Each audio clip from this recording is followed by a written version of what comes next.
Hi everyone, and welcome along to another episode of the Endless Celts Podcast. I hope everyone who's watching as well, but I only see one guy in the comments, Thomas Burns. Welcome along, mate. I'm sure there'll be others in the not too distant future, but I'm joined tonight by James and Jed. How are you doing, boys? Aye, all good. Good to get back on and get back at it. Moaning in the transfer one day. What's new? Yeah, I think me and you fall out tonight, Ross. Not at all. I'm just here to mediate the night, Jed.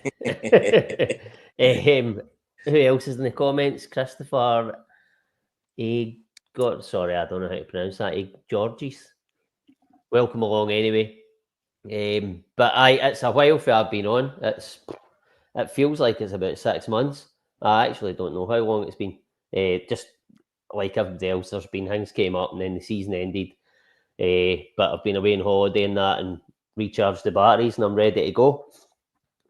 So we'll get right into it. And I just want to first start on the guys in the comments can join in with us, but I'll do it as a football teaser. I'll start with that and then you can have a couple of guesses each.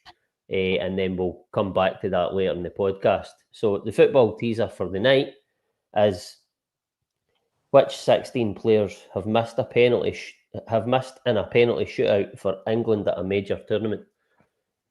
So I'll start with whoever wants to go first.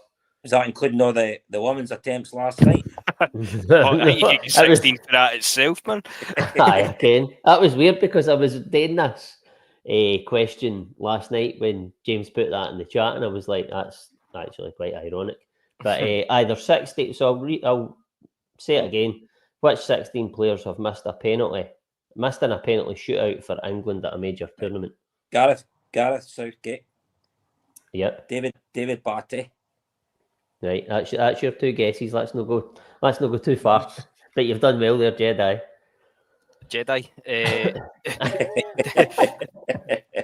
David Beckham. Aye. Harry Kane. He's not one of them, No. But as I say, the guys in the comments, if he's want to hey, a wee guess and join in, fire away. But we'll come back to that. What's that? Can I say another one? Aye, if you want, aye. Saka is correct, aye.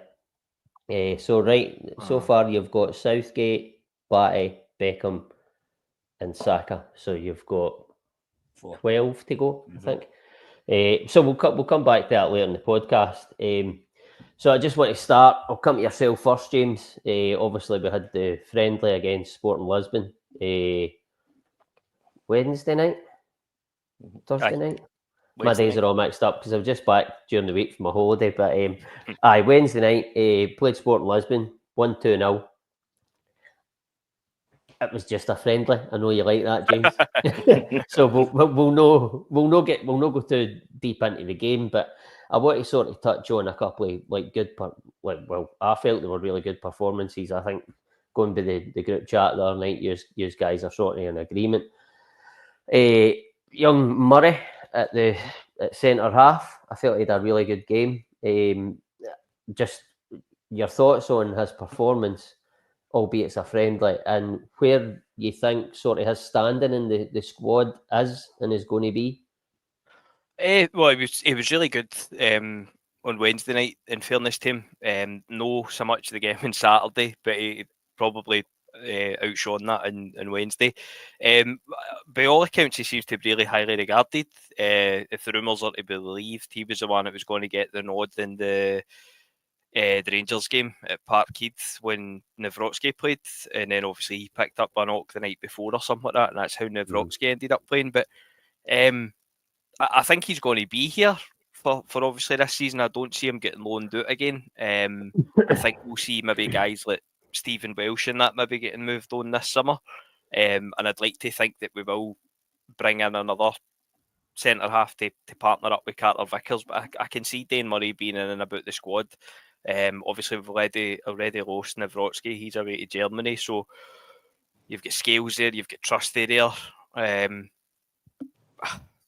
Does one of them move on? I don't know. Is 5 maybe too many to have fighting for realistically only one position unless Carter Vickers picks up an injury. But no, I don't want to get too carried away, but I'd like to see him a bit more. Obviously, I imagine he'll get game time the more. So if we can get a look at him in the rest of the pre-season, we can get a better idea. But that's one really good performance and one really bad one on Saturday. I think it was Saturday. Was it the Queen's Park game? I can't remember now. Mixed up. But as I say, he seems to be highly regarded. Rodgers obviously has a bit of faith in him if it was true that he was going to get the nod for that Rangers game. So he's one to keep an eye on in the rest of pre-season, and then see if he maybe kicks on the way Liam Scales did as well and get a wee run in the team. I mean, I can't disagree with anything you've said. I think that he does look a good young player, Jed. I think Rodgers speaks very highly of him. He has done I think for most of his time here. Obviously, the lad, he's had a lot of injury problems, but James was obviously touching on that there maybe the other guys are vying for that one slot. But I don't know what you think. My thoughts on it are that I think that he's obviously going to be playing on the Carter Vickers side, which is obviously the right. So unless obviously Trusty and Scales are both injured, he's probably third in line because he's not predominantly on that side. But do you think, what you think of the laddie in particular, but do you think that going forward into the season that he is, or I know it's a kind of condensed sort of amount you've seen the guy playing, but do you think what you've seen, he could be good enough for us to go forward next season with him as backup to Carter Vickers? Well, what I like about him as well, and it's something we have lacked, is he brings a bit of height to the team. He does. Mm-hmm. And if I'm right in saying, I think he was almost out for 2 years with his injury. So what I'm hearing that because my youngest daughter, her boyfriend used to play with Celtic. He got injured when he was 16, and that was him. And so he still keeps in contact with you guys, and they, as James says, they are speaking very highly of him. I would still hope that we could maybe go and get another backup to Carter Vickers, but if we don't, I think he'll be okay in the Scottish Premier. I think it's going to be quite difficult if he steps up to Champions League. Am I right in saying that they're not playing for a wee while in the Aston Villa game down at Villa Park? He did, and he made a mistake in that game, obviously. Listen, you tell my footballer it's not made a mistake, you know, and you've got to hope he learns from that. Stephen Welsh. Yeah. But listen, it's so far, if you just go on Wednesday night's minutes he was on the pitch, he didn't do his, he never done any harm. I thought he was quite solid and he looked the part. And I'll be interested to see if he does start tomorrow up against Newcastle, and they'll have a lot of quick players in their team. So I'll be interested to see how he can play against them. Mm-hmm. I'll bring this comment up here. Thomas Burns says it's a left-sided centre half we need to partner Carter Vickers. Yeah, 100%. Mm-hmm. I would agree with that to an extent. I don't know what you think, James. I'm not ready to bin Trusty yet. It was his first year. He was bedding in. I felt he done all right at times, but obviously there was games where he wasn't so good.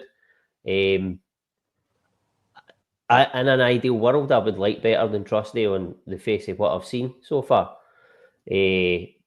But with us having Trusty and Scales, and there being probably, in my opinion, maybe more pressing areas of the pitch needing filled, I don't think it's something that we'll see getting done in this window. Do you?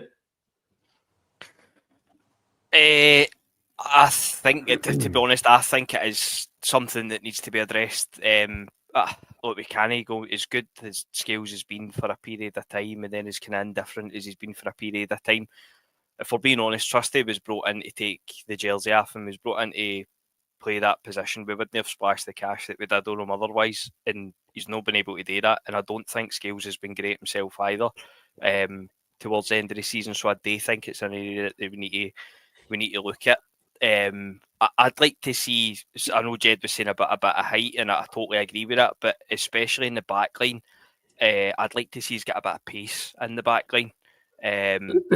So maybe sign Usain Bolt, somebody tall and quick, and just stick him in at centre half. But no, I think that is one of the. I'd say we've probably got.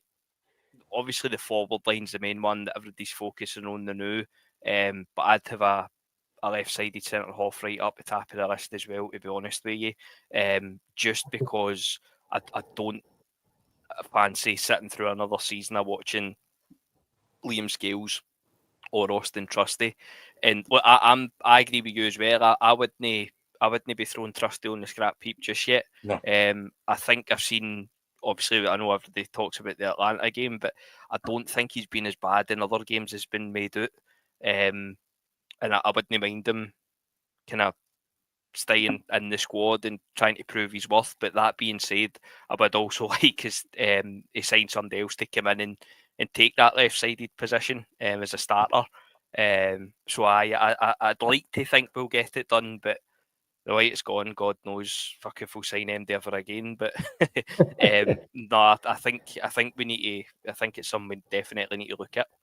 Guys, I thought. Sorry, Jed, on you go. I thought on Wednesday night when he came on, he obviously got the captain's armband, and I thought he actually looked pretty decent on Wednesday night. I don't know if it was the responsibility being captain and he was having to organise things at the back. Was it McPherson that came on as well? Mm-hmm. And I honestly thought he had the short time he was on the patch. I thought he looked okay. To me personally, I think he's ahead of Scales. I think if we brought another left-sided centre half in, it would be between him and Trusty. I think Scales is further down the pecking order, in my opinion. Other people maybe they'll disagree with me. That's just my opinion on that. But we still definitely need, I think, two centre halves. One for backup for CCV and one as a starter at the left-hand side. So you don't think that Murray is good enough then? No, I think he would be okay in the Scottish Premier League. I just think maybe in Europe he could get found out. Mm-hmm. And I think as well, if we maybe had a wee bit more experience, if we did sign a left-sided centre half, and he could maybe help, Murray in that position. He could be the calming influence. I don't know if Scales is that calming influence at the back to partner with him. No, I don't know. No, listen, I agree with you on the sort of what you're saying about Liam Scales being behind Trusty. In my opinion, I think he is behind Trusty. And going back to what James was talking about, I totally agree with you that I think in an ideal world, I would like to see us get a left-sided centre back, because on the evidence, again, don't want to throw Trusty in the scrap heap, but on the evidence of what I've seen of him over the course of last year, could we get somebody better? Aye.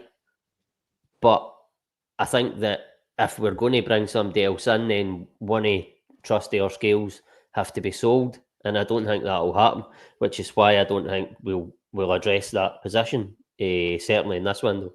I think there could also be a train of thought though, and I'm no on that train, but maybe we could keep Scales and see him as a kind of backup left back, an emergency left back if need be, if Tierney breaks down or whatever.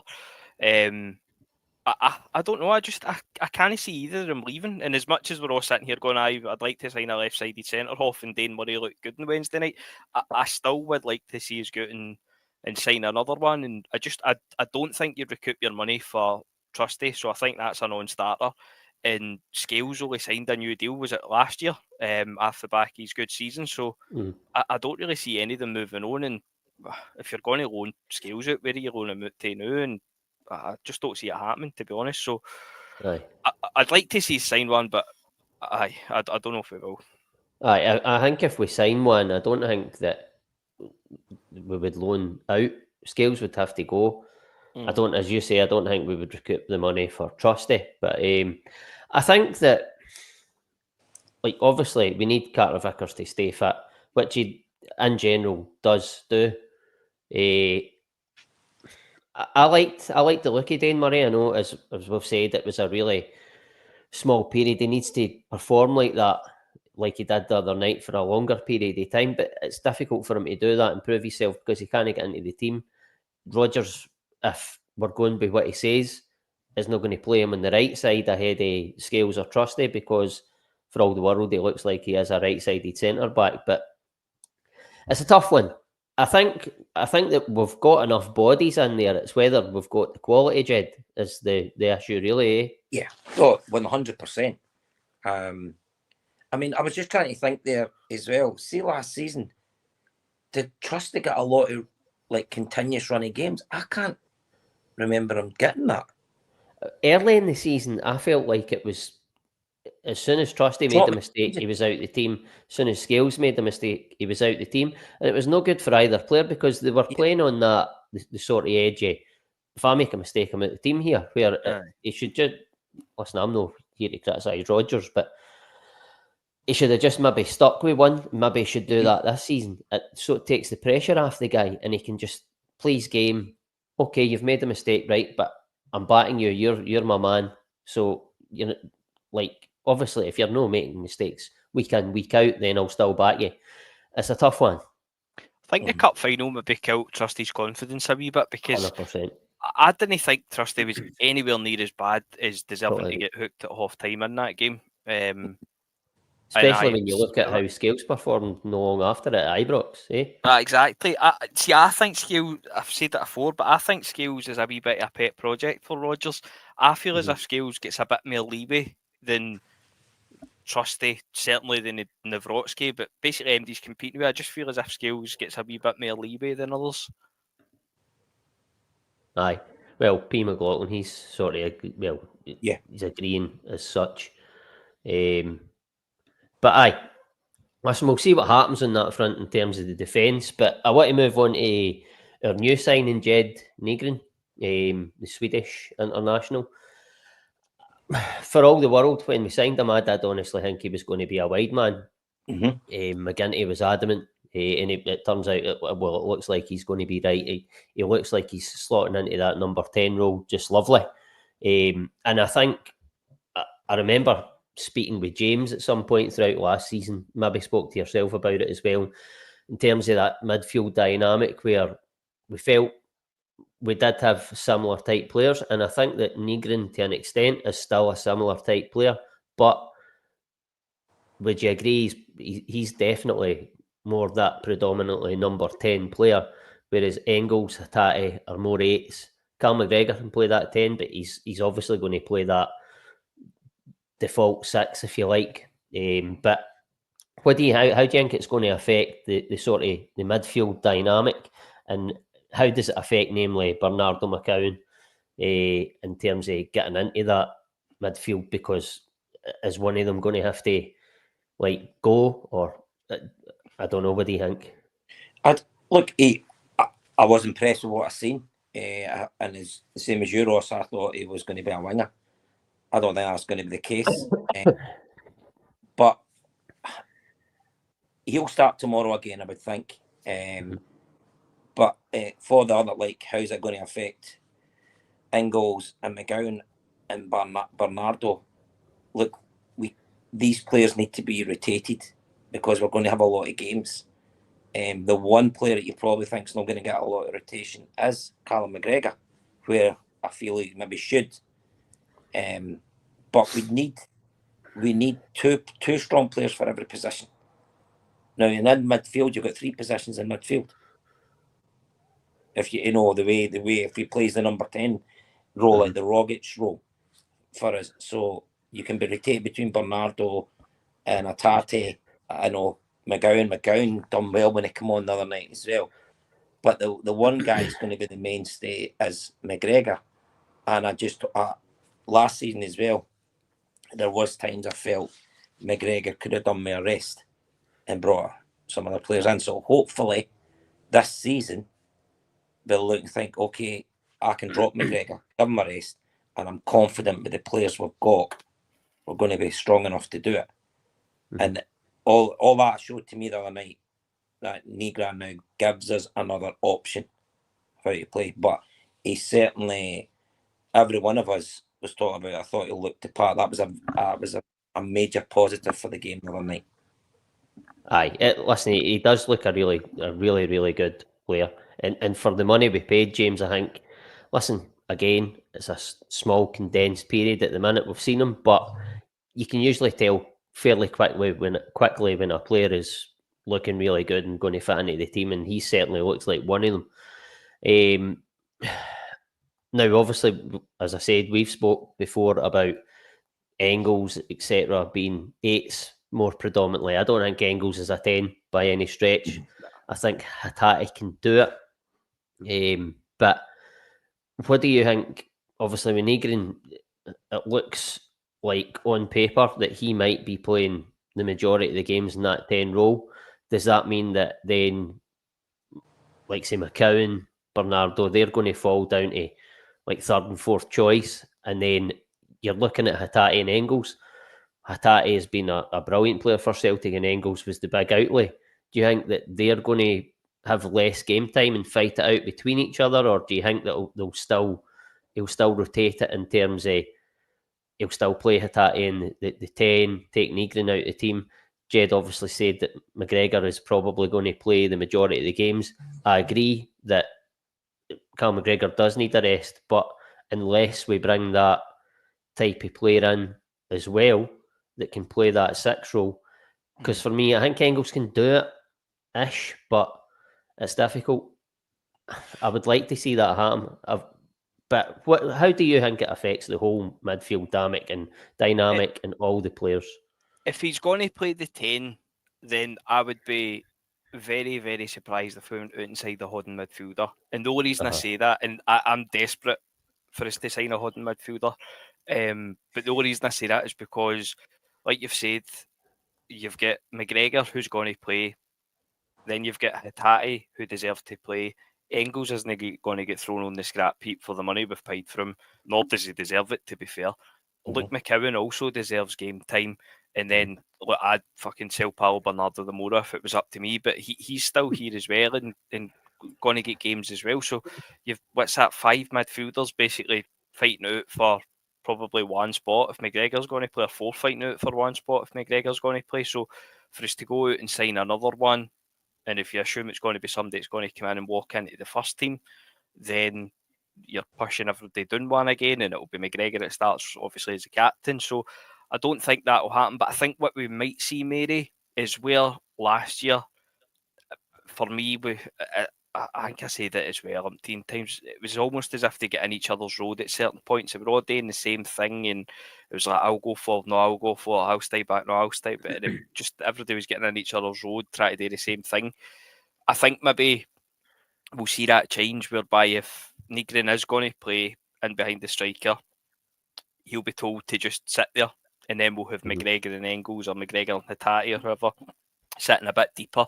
Kind of try to play that deep line playmaker role if we're playing Football Manager. But I can see that happening. But I also, at the same time, Negrin looked brilliant on Wednesday night playing in there. But as it stands the new, and I know most of the rumours for us signing players is for the forward line, but as it stands the new, our best forward line is James Forrest and Adamida in it, and no harm to the both of them, but that probably isn't good enough. So I wouldn't be surprised to see Negrin getting some games on the wing, maybe even the Mora, if he starts on the wing and we can get a look at him out there, and kind of try and gauge it for there what his best position is going to be. But he did look really, really good playing in the 10 on Wednesday night. Guys, do you not think there's a possibility we could sell Hatate this window? I don't think so. I think it was, did they not come out the other day and say that he was committed to this season? I'm not sure. Maybe he did, Ross. I think it maybe. But see, to go back to James's point in terms of Negrin, don't agree with that. I think that, as he said, we all know, he looked brilliant in that 10 role, but I think I would like to see him and that's not me trying to say McGinty or you're wrong or whatever. Do you know what I mean? But I would like to see him out there to see what he can offer, because I mean, I think going by what I've read that he can play out there as well. It's whether what's going to be his more prominent role in the team. But I'm going to put this to you, Jed. I'm not saying that I think this, right? Mm-hmm. But it's just, I'm just going to throw it out there, see what you think. Obviously, you're talking about Callum McGregor needing some rest. We've got Negrin, who'll probably play the 10. We're looking at Hatate, Engels, probably McCowan are all 8s. I think McCowan can play that 10 role. I don't know if you agree with that. But in terms of trying to get Callum McGregor a rest, do you think that Paulo Bernardo could come in? Because he's quite tenacious in the tackle and stuff like that. Do you think he could come in and play that role? I'm not saying in Europe, by the way, but possibly in the league, just sitting in front of that defence and building attacks and stopping attacks, because he is quite tenacious. I know James and I will differ on this. I actually quite like Bernardo. Again, I just feel though he doesn't get a run out in the team. I wouldn't, if McGregor had to get rested, drop, whatever you want to call it. Yeah, it wouldn't bother me putting Bernardo in there to see how he can do, because it has got a bit of dig about him as well. Mm-hmm. I think he's maybe even a wee bit more physical than McGregor. He's not as skillful as McGregor, but he's got a wee bit more pace as well. Listen, it comes to us all. McGregor's getting older now, and you see in certain games people just go past him as if he isn't there. But that's going to come, and it's up to Rodgers to manage him a bit better, I think, and have to say to him, look, Callum, I'm going to give you a rest today, but I'm going to put Bernardo in there, whoever it is. But I would not have any qualms about putting Bernardo in that position.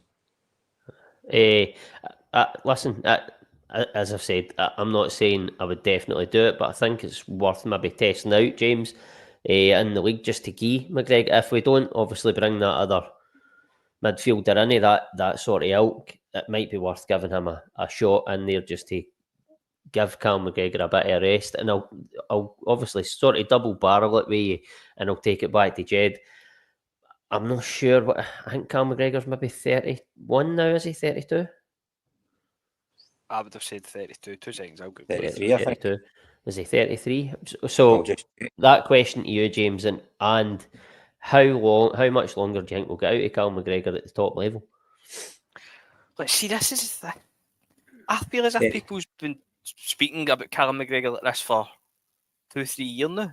And in my opinion, maybe because I'm coming up in 32, I don't think 32 is that old. I think he can still go for another 3-4 seasons at least. It was the same with James Forrest. Like, people speak about James Forrest as if he's fucking 73, but he's no as old as you think. James Forrest is what, 34, 35, aye. Because he's been around for so long, eh? Nah, exactly. But people talk about him as if he's like pushing 40 and his legs are falling off. I think Callum McGregor's...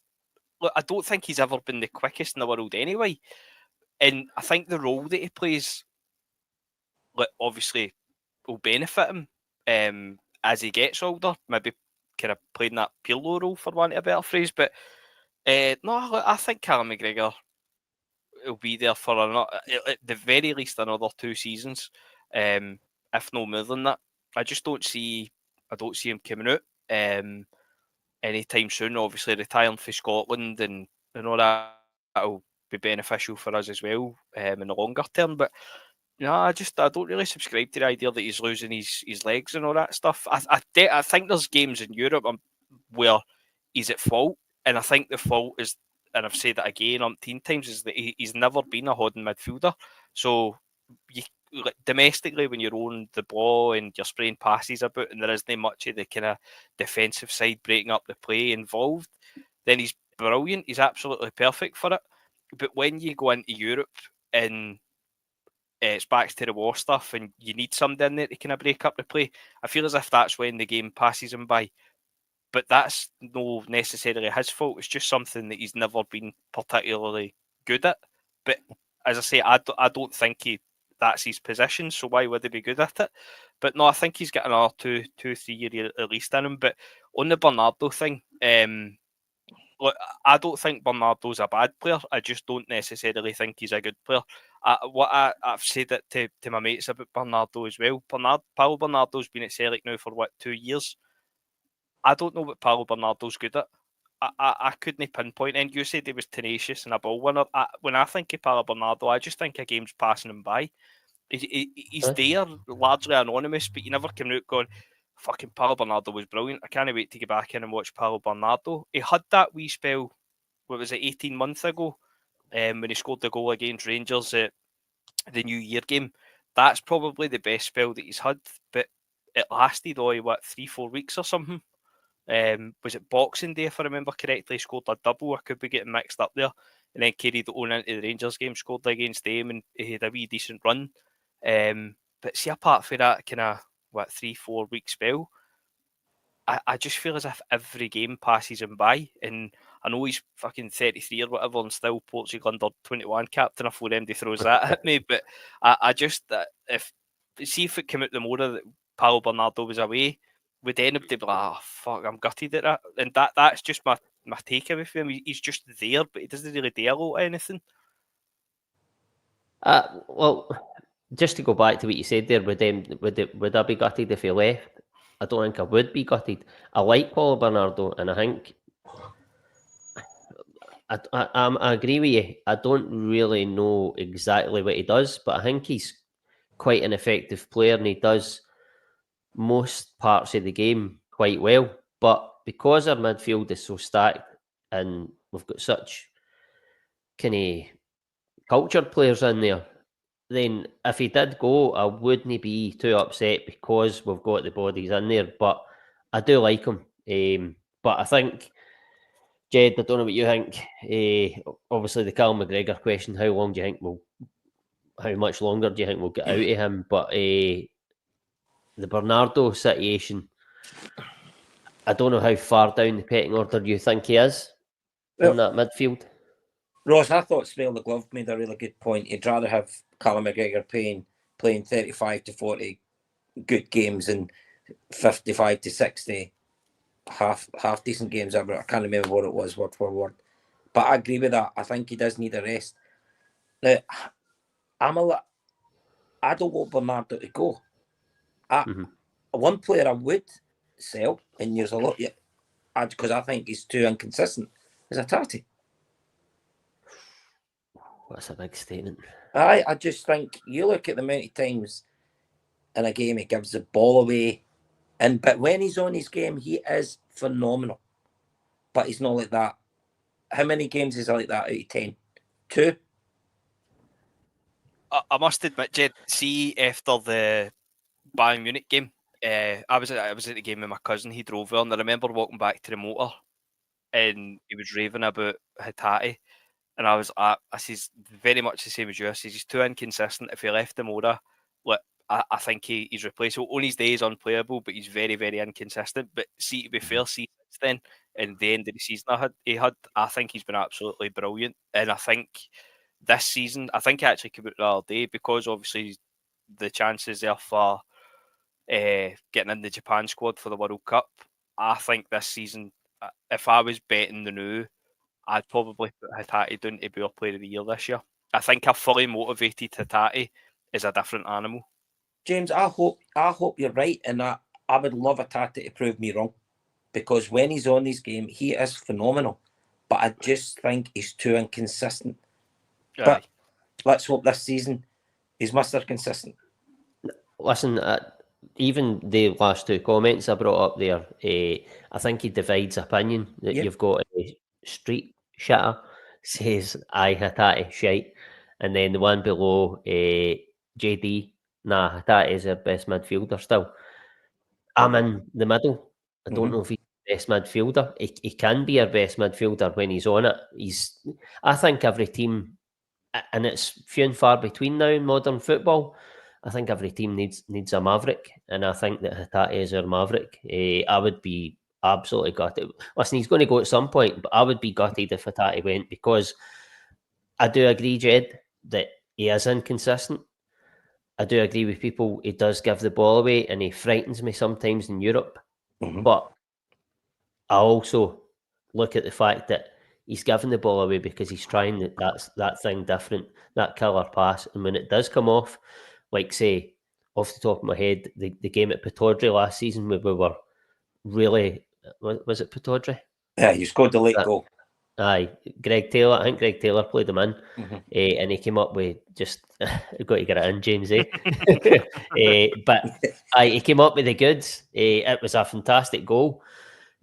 So because he tries the more difficult pass, and I think that Hatate as well, he's really good at taking the ball on the sort of half turn in the middle of the park, and just one movement, he opens the full pitch up. I don't think anybody else in their midfield can do that as well as he can. And then once he does that and he can execute that killer pass, it makes it's a real like difference maker in a game. But I agree, he doesn't do it often enough. It's maybe just his persona, but I don't see how you could want to sell with that. Listen, he'll go at some point, but I don't see how you would want to sell him.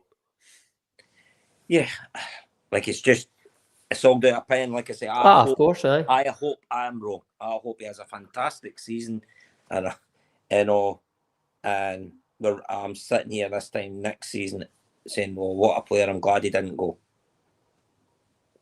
Mm-hmm. Sorry, I was just bringing that comment back down. Aye, listen, we could talk all night about the sort of midfield dynamic, but I'll just finally, Jed, because I don't think you answered it. Mm-hmm. Callum McGregor, obviously playing basically every single game. How much longer do you think we'll get him at the top level? I tried to do a politician and not answer the question. Look, these players are so fit now. He could probably go. He's 32. I was looking at how old he is. He's 32. He could easily go for another 3-4 years. So he could, but maybe not playing as many games as he has been. You know. Aye. And doing that, hopefully we would get the benefit. We would get a better player because of that. See, for me, right, I think that if he was playing in the 10 role for Celtic, I think we would get longer out of him than what we would in the 6. And the reason being is, I don't think Ken, when he's playing in the Champions League against good players, I think he needs bodies in around him to help him out in that 6 role, because he looks exposed a lot of the time. If you get a turnover, Callum McGregor can't keep up with these guys. And that's no slight on Callum McGregor. That's more because the guys are so good and they're so quick and they're so athletic.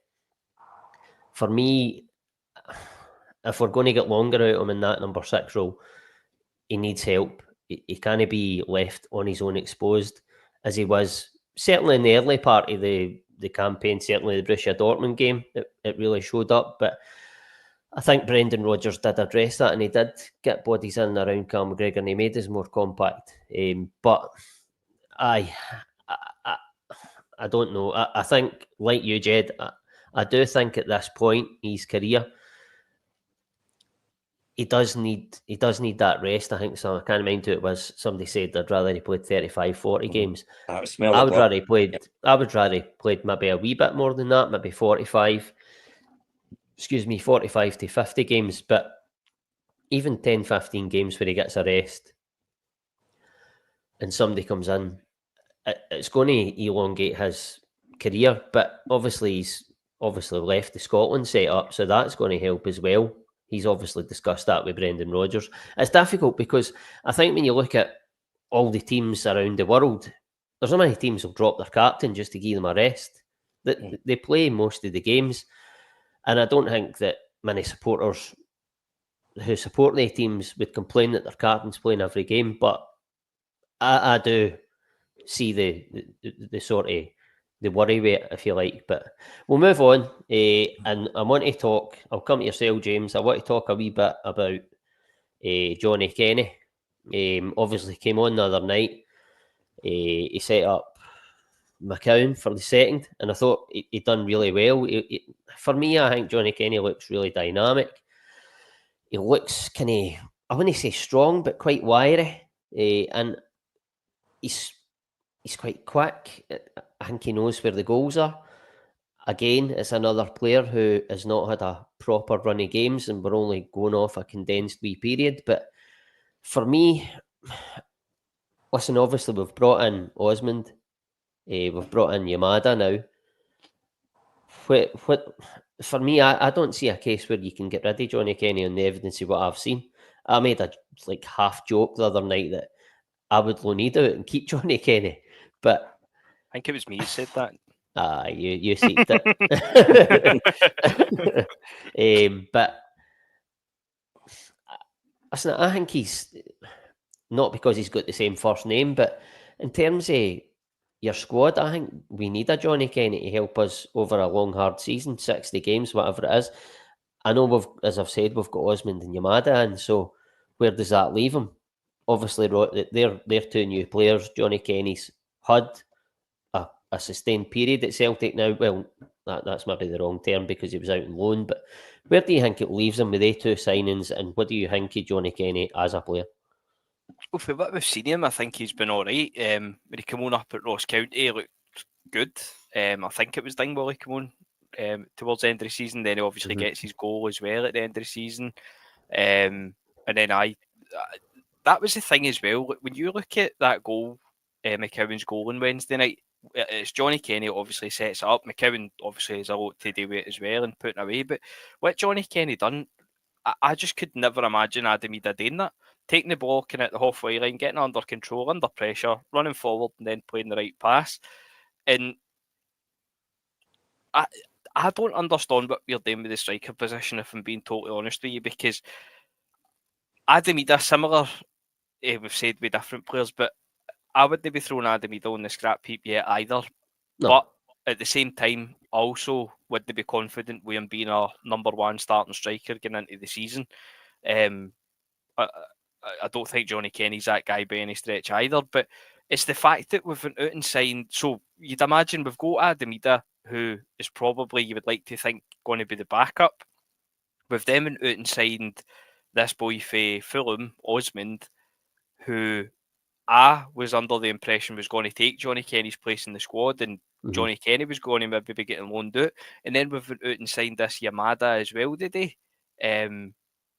Roger's comments are probably come on to discuss, but it didn't sound as if he's going to be the starter either. It didn't really sound as if Roger's knew an awful lot about him, to be honest. So you've basically got four strikers there, and it's possibly been harsh on Yamada, having never seen him kick the ball, but you've got four strikers there who are probably going to be decent enough, but you wouldn't fancy any of them to be your number one striker going in to start the season. So I would like to think that we're going to go out and sign another striker. I still don't think Kyogo's been replaced. So then you're going to have five strikers fighting out for one position. So something's got to give somewhere. So I think Johnny Kenny will go out on loan.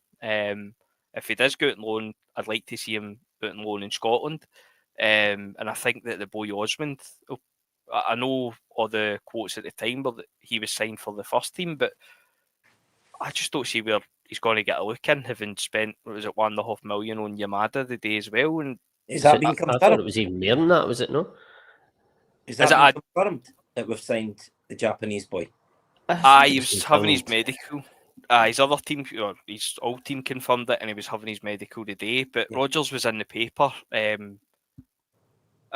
don't think it was as scathing as the Inamura quotes, but it wasn't. Didn't make great reading, to be honest. It was he's a bit older, but he's still one for the future, and it was one of the scouts signings, and they would have a look at him. And I'm like, well, if he's in the building doing his medical, I'd like to think you've already had a look at him, and you know what he's good and bad at. Do you know what I mean? So, I don't know. It's a weird thing because there's all players, as I say, they're players that are probably good in their own right, but I wouldn't fancy any of them being the starting striker going into the season. By the way, if a scout wants to come into my house and pay my wife £1.5 million to have a look at me, I'm shite. But they still give me £1.5 million. So that is a worry if Rodgers didn't really know much about this. Well, see, it's a weird one. Listen, I agree. It is weird comments for Rodgers, but there are people have made the case when we sign a player that is out of Rodgers' black book, if you like, then they're like, we need to do more in the scouting department. that we scout a player and we sign them. No, I'm not saying any of you are saying that, but we then scout a player and we sign him, and because Rodgers goes, we'll see like what he's like and stuff like that, then he's maybe not going to be good enough. We don't know. But I mean, listen, I'll just sorry, if you want to come in, James, go for it. No, I was just going to say what I took for the comments. Obviously, having scouts at a club, that is their job. Their job is to go out and find players, scout players, and you would imagine that they then pass that kind of up the chain. And I would like to think that the manager would get the final say in whether a player signs or no. So at some stage, you'd imagine Rodgers have to basically sanction it. So for him to then come out and say, it's one that the scouts have fun. We'll have a look at him. Is that you kind of trying to? Do you know what I mean? Like, can I pass a buck elsewhere and say, or is it just reading between the lines too much? Is like, do you know what I mean? Just kind of going after stuff in his first spell and the Marion Shved stuff and all that. I don't know. I just found it really, really bizarre. And it was the same with the Inamura comments as well. The Inamura comments were probably a wee bit worse to read, but it was strange. I found it strange. I mean, Rodgers has came out. I don't know if it was last season or his first season back, but he's come out and said something along the lines that he'll get players brought to him and then he'll sort of sanction it. So I find the comments for him now a bit weird that he's like, well, I don't know much about him. I never said that per se, but basically just that we'll have a look at him. I mean, Jed, I'll come to you. Sorry, James, sorry, I'm fucking keep talking, but I was just going to say, I compare it, I was just comparing it to the Osman signing. Look, when Osman came in for Fulham for Buttons, and everybody expected he was going to come in and either go in the B team or get loaned out. He said, no, he's strong, he's quick, he's a clinical finisher, he's going to get right into the first team. And then you've went out and spent, 10 times more on a guy that's that wee bit older, should have a bit more experience, and then you're reading their comments and something doesn't really add up somewhere. There's something, obviously, but I don't know, it's just strange. That is very strange, but obviously, I'll come to yourself, Jed, but obviously what you're saying there, James, we signed Osman for Buttons. When we signed him, for all the world, I was like, he's going to be the Johnny Kenny replacement, like you said. Johnny Kenny will either go on loan or he'll leave the club, which is fair enough. I hadn't seen Osmond. And then I seen, obviously, the sort of link that we were going to sign Yamada. And then I looked at, I wrote it down, his sort of credentials and what we were paying from Jed. It was 2.75 million. He can play as a second striker, 10 or wide. He's one cap for Japan. He's 25-year-old. Now, I understand that 25-year-old is quite young in terms of experience for a Japanese player because they go to university and stuff like that, I think. Last season I think it might even have been the same team that Kyogo played for. Kawasaki Frontale, aye. 20 plus goals for centre forward last season in the J League. It says, I've not seen any of him, but it says he's got Kyogo movement and he's good in there. Looking at the guy in pictures, he looks like he's got a bit more about him in terms of build than what Kyogo did. I just think their credentials and that price that we've paid, he looks a more, only going off the credentials, of course, but he looks on paper a more first team ready player than what Osman does. But then Rodgers makes the comments, and it's very weird. What's your thoughts on the guy coming in anyway? Well, after listening to what you just said, I can't wait to come saying, Okay. he sounds brilliant. Guys, I'm a wee bit confused. I thought Osman was coming in like more in a number 10 role. I didn't think he was going to be coming to be the out-and-out striker. Right. Now, I could be talking complete and utter shite. I've maybe been reading some in a dream, but that's where I thought he was going to, the position he was going to go. But I've said all along, all signings, where you spend $1 million or 10 million, is a gamble. It's a gamble, and we're trying to make comments on players that we've not really seen yet in the flesh. We haven't. Osmond's had a run out against Queen's Park, did he? Mhm. You know, he never He got played run against out. the Portuguese side as well. Sorry, Jim. Yeah, see, I never seen the game last Saturday. So until we actually start to see these guys, I'm going to hold judgment on, you know, whether they're going to make it or not. But when was the last time? Well, apart from Kieran Tierney, where we have signed a player and I think he's going straight into the team. There hasn't been loads. Even like obviously we've seen Negrin now, but when we first signed him, yeah, I wasn't sure he was going straight into the team. Obviously, I That- thought he was going to be a winger, but try to think, which is quite damning when you think about it. Yeah, But then does that not say how good the first 11 is? That okay, we'll see how this guy goes. well, if no matter you listen to players from like when I was young and players a wee bit older than myself as well, they do say bringing in new faces is good for them as well. It spurs them on. So it could be these signings that's been coming in, the guys who are thinking, well, he's not going to be taking my position, and they've upped the ante a wee bit. That could be the case. Where if you look, Ingles came in right away, I think because the money we paid for him. And let's be honest, when he first came in, the first 5-6 games, you're thinking, oh, we can see why we've paid the money here. And then after the Dortmund game, he just seemed to lose his confidence. But I do think there's a player in there where I can definitely say, we can all say, and Kieran Tierney is 100% a first team starter every game if he's fit. Oh, it has to be because there's nobody challenging him. No. Also because he's really good.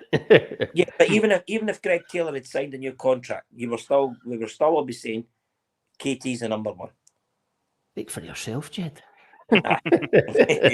Nah, no, I totally agree with that. But I think I want to. I really hope, like say Ross, I'm glad what you read out there in the new Japanese striker, and you hit the nail on the head when you says on paper, he sounds a player. So let's hope if he's a same sort of style as quick like Kyogo, but a bit more physical. Well, I can't wait to see him playing then. Well, we'll see what happens. But again, it is on paper. But even like people are quite, even Rodgers himself are quite dismissive of the signing, if you like, if that's the right word, James. But I look at it and I go, he's coming in. What I've read out, if it's true, he's coming in with better credentials than even like an O did. And listen, I know he didn't make it at Celtic, but I think if he'd got more of a chance, I think he could have probably done quite. Excuse me. He's done quite well at Celtic. I think by all accounts he's done well at Genk. I think that's where he went. Mm-hmm. But this guy, on paper, for me, is coming in with better credentials than what he did. He's older. I know you've alluded to it already, but the comments are very weird. But I find them even Faye Rodgers. I find them even more weird when if what I'm led to believe is true. I find that weird. That it looks on paper to be a really good acquisition. As I say, I can't pass judgment. The guy, he could walk past me in the street, and I wouldn't know who he was. Obviously, that will change in a couple of weeks. But I've not even watched any YouTube clips.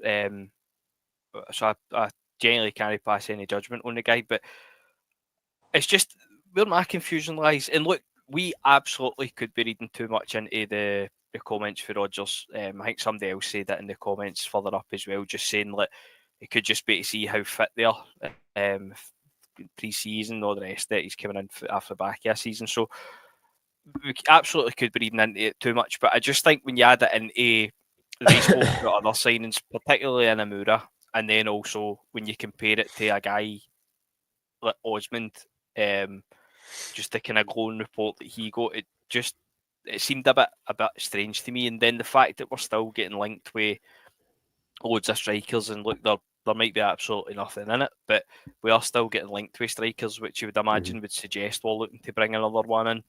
And that's where I get lost, because I don't understand what we're going to do with 5 strikers Even if one, you're going something's 1-0, got I'll to go get give. it the day before. Exactly.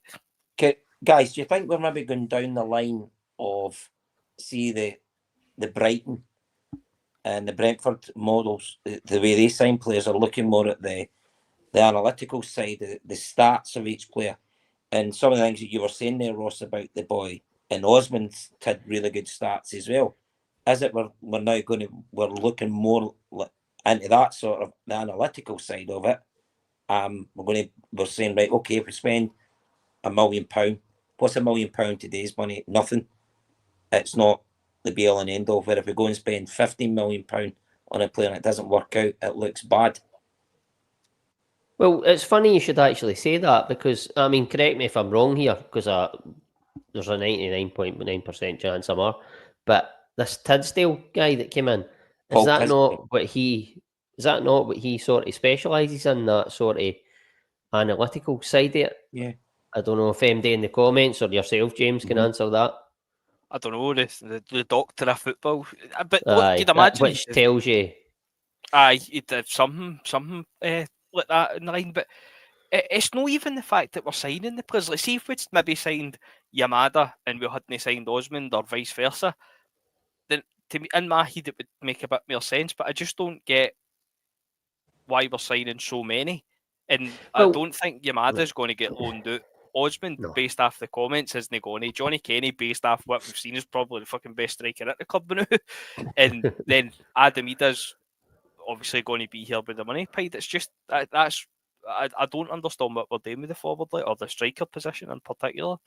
Well, see, the thing with Yamada, obviously, again, I've not seen him, but going with what is sort of reported, as I've said, he can play in the forward line where he scored, or there's the striker, if you like, where he scored 20 plus goals. But he can also play the 10 and he can play out wide. So he's that sort of a utility player, similar to, I'm not saying he's as good as him, but similar sort of to Maeda, where he can play in different areas of the front line. You've got Jota, obviously he's out injured now, but he can play, on both sides of the front line. So it's a player, you're signing a player, but you're signing 2 or 3 players, like, to an extent. But for me, I think Celtic are looking for another striker, and I think they're looking for a number 1 striker to play in front of Ida. And I think that obviously we've brought, this is just my opinion, I don't know if you agree. I think we've brought obviously Osmond in, we've brought Yamada in. I think that I don't think Rodgers fully trusts Ida to be his number 1. I think he really likes him as a player and he can bring him on. Yes, we paid over the odds, but that's by the by. I think that Rodgers sees a player that he can mould him into like a better player than what he is. But for me, that doesn't do enough in game. I think definitely we're looking for a number 1 striker. And I think if we manage to get it over the line, which I think we will in this window, I think that probably Johnny Kenny will be the one to go. Jed? Well, I think I'm getting more frustrated with the fact there are areas in the team that we need to strengthen. We need another left back. We need a centre half. We need wingers. So, like you say, how many strikers have we got? Or potential strikers have we got now? There's no point in having 4 or 5 strikers if we've not got the players to put the ball in for them.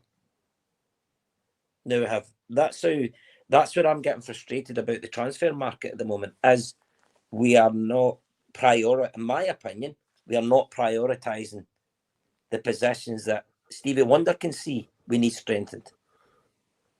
That's all. Can play wide. Yeah. I've seen him. Told you I've been a peacekeeper the night.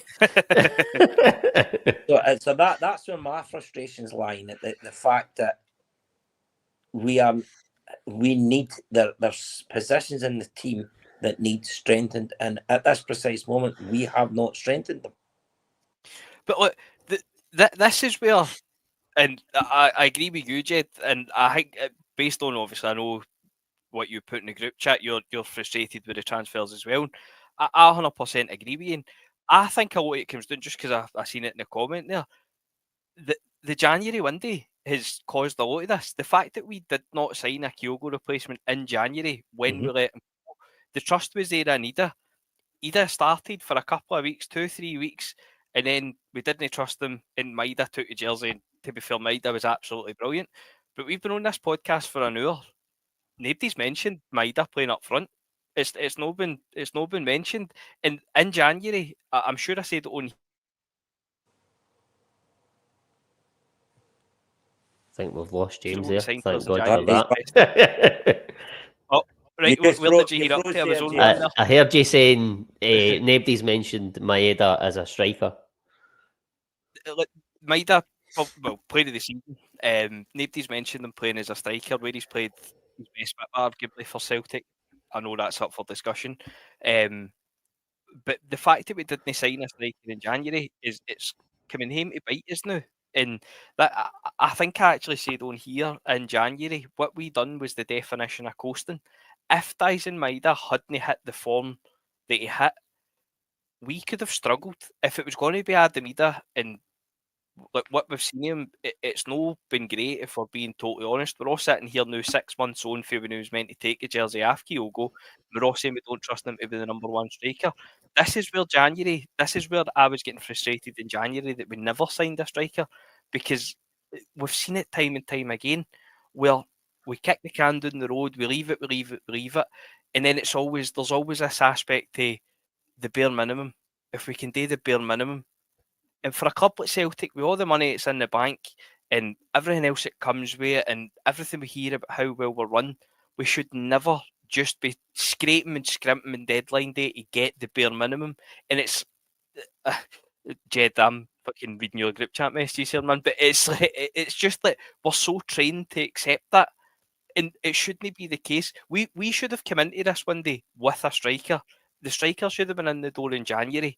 And then if we signed Osmond or Yamada or whatever as possibly a third pick, fair enough. We signed Tierney. I mean, Tierney's the signing of the summer. Tierney was signed in January, but we couldn't get him in January because we couldn't agree a deal for one reason or another. So for us to be sitting a couple of weeks away from August, with qualifiers on the horizon, and as I said earlier, the striker, that if that game was played tomorrow and it's not played tomorrow, there's still time, and I get it. But if that game was played tomorrow, Adam Ida would be playing at the striker, and you'd either have Yang or James Forrest playing in the wing. No harm to James Forrest, harm to Yang, he can go tomorrow. But it's not good enough. It should not be the case. You can't have a guy that was your backup striker 6 months ago, then deemed not even good enough to take over for the last half of the season. He shouldn't be your starting striker going into the most important games of your season, which happened to be right at the start of it. Your guy that was your third choice winger. But this is what I mean. You're saying he shouldn't be, but we're not playing the game tomorrow. Not 100%. So he might not be. But if we went out and signed, I'd be very, very surprised if we went out and we get a striker, a winger, a left centre half, or to come in first team ready to play in the qualifiers. And for me, not exactly, but that's what I mean. That's where I think the frustration comes from. It's not a dereliction of duty, because, like, there's teams. I can't actually say what I'm about to say again, but I'm going to hate it anyway.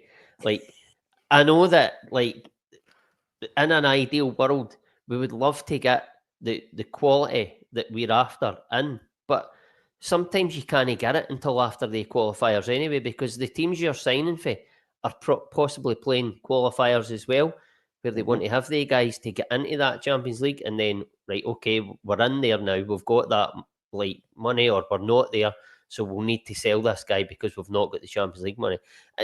It's not like you said, James. You said there we should have been going into this window with another striker. It's no should have. It's, in an ideal world, we would like to have went into this window, because that's the perfect scenario, going into this window with another striker. But we saw Kyogo late. He wanted to go. We saw an opportunity to get Jota in, which benefited Celtic in the second half of the season. Rodgers, we can see it now. He doesn't want to play Maeda as the striker. He was forced into it But Celtic also weren't going to be held to ransom to sign this Fitzgarden or whatever he's called. Listen, I would rather Celtic didn't pay over the odds for Fitzgarden. He might know he's no all that. Do you know what I mean? In an ideal world, Celtic would have signed a striker in January. But what you want and what you get is two different things, and it's just life sometimes. But Maeda came in, and Rodgers knew he could play that role. I think most fans knew he could play that striker role, and would have enough. If that league was tighter, I don't even think Celtic would let Kyogo go. But because we were so far ahead, right? Okay, we've got an opportunity to get Jota in here. If we don't get another striker, Maeda can play it. We'll still win the league. And I understand. I know I'm going on here, and I know you're desperate to come in, but I understand that. That is the definition of coasting. We're miles ahead, selling. That is coasting. No, but it's not coasting. That's exactly what it is. In my opinion, for it to get to January and for your star striker, look, Kyogo wasn't as great last season as he's been in all seasons. 100% agree, but he was still the best striker at the club at that time. You said that he didn't suit the style a year ago and wanted Adam Ida to play. And 100%. Now he's the best striker at the club because he left. No, you're twisting my words there, because we actually agreed on the same thing. Because we both said that we thought when Adam Ida signed, through time he would take the jersey off Kyogo because he was more suited to Brendan Rodgers' style. I still think that was the plan, but Adam Ida obviously didn't live up to it. And then he didn't live up to the same when it was Maeda that took the jersey. But what you've just said there, in my opinion, and you can tell me why I'm wrong, but you just said if the league was closer, maybe we wouldn't have sold Kyogo. And then you've just taken that bit out of the full point. But then you said after it, then you said after it, but we were miles ahead and there was an opportunity there to get Jota in. So we sold him. So we sold a player that didn't want to be there. Right, but you just said as well, so if the league was closer, we wouldn't have sold Kyogo and we wouldn't have signed Jota.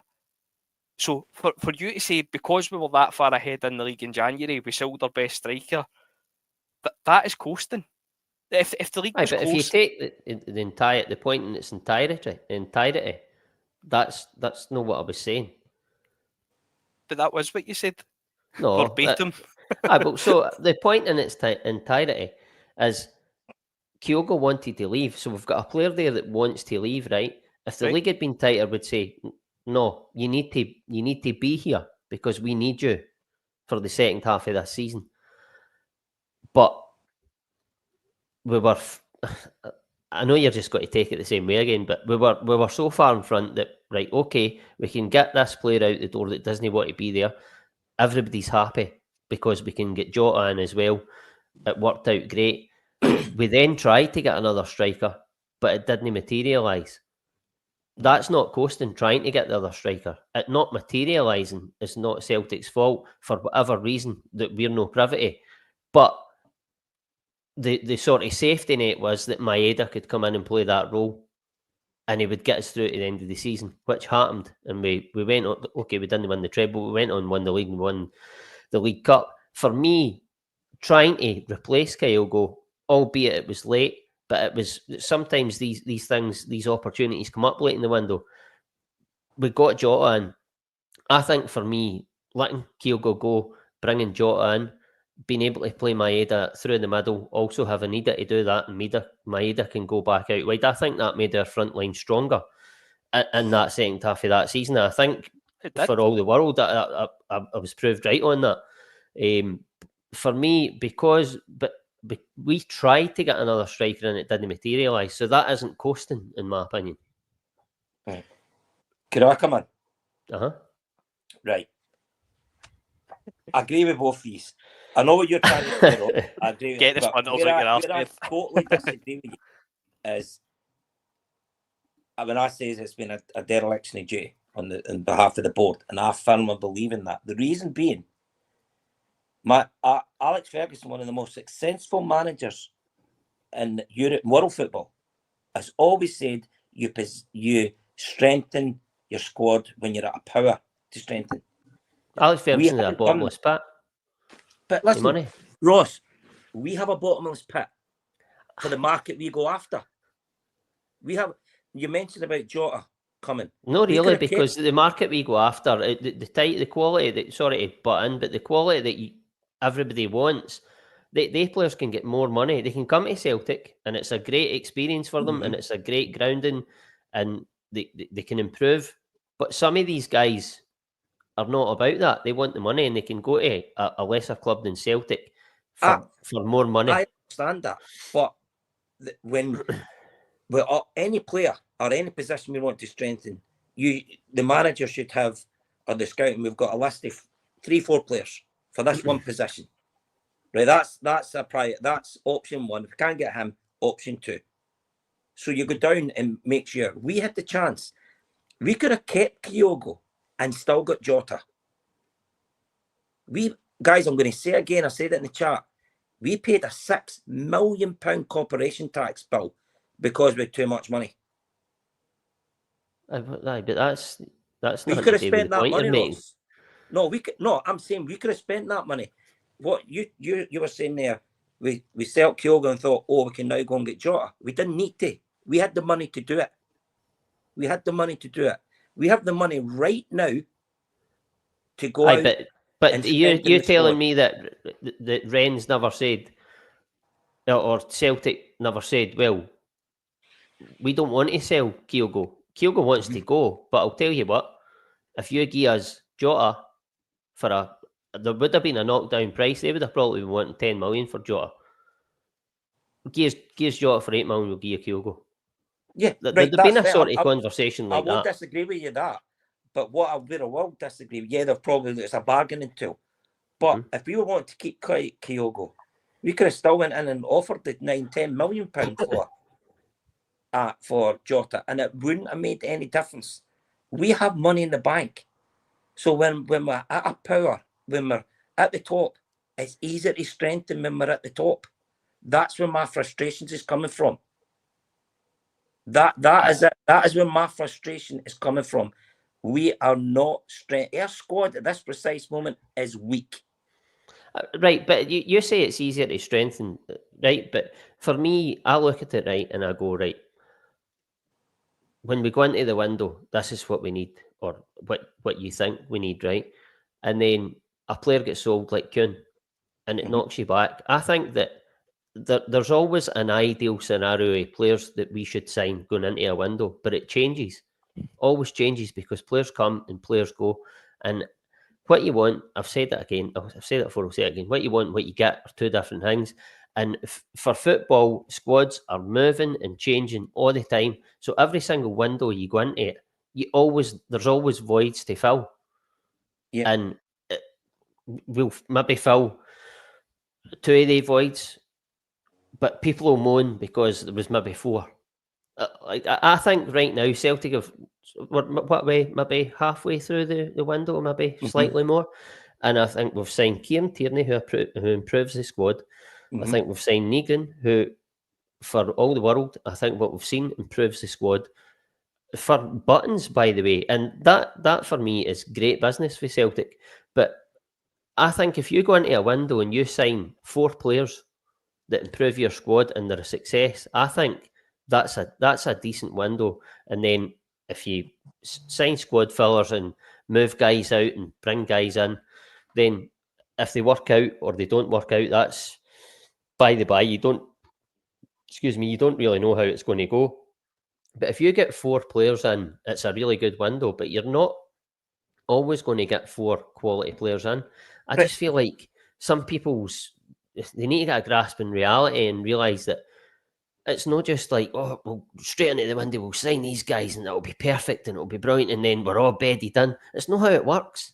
Ross, I know that, mate, but what I'm saying is, even look, I said the other night as well in the chat, for the last umpteen seasons, we've still had a net spend. So what we're selling, so if we're bringing in, just for talking sake, £30 million, we ain't spending £30 million. So this money, we have got the money to go. You mentioned about we've got to wait to see if we get through the next stage because to qualify, because some players maybe it opens up, then we can go and get players easier. what I'm saying is we have to be.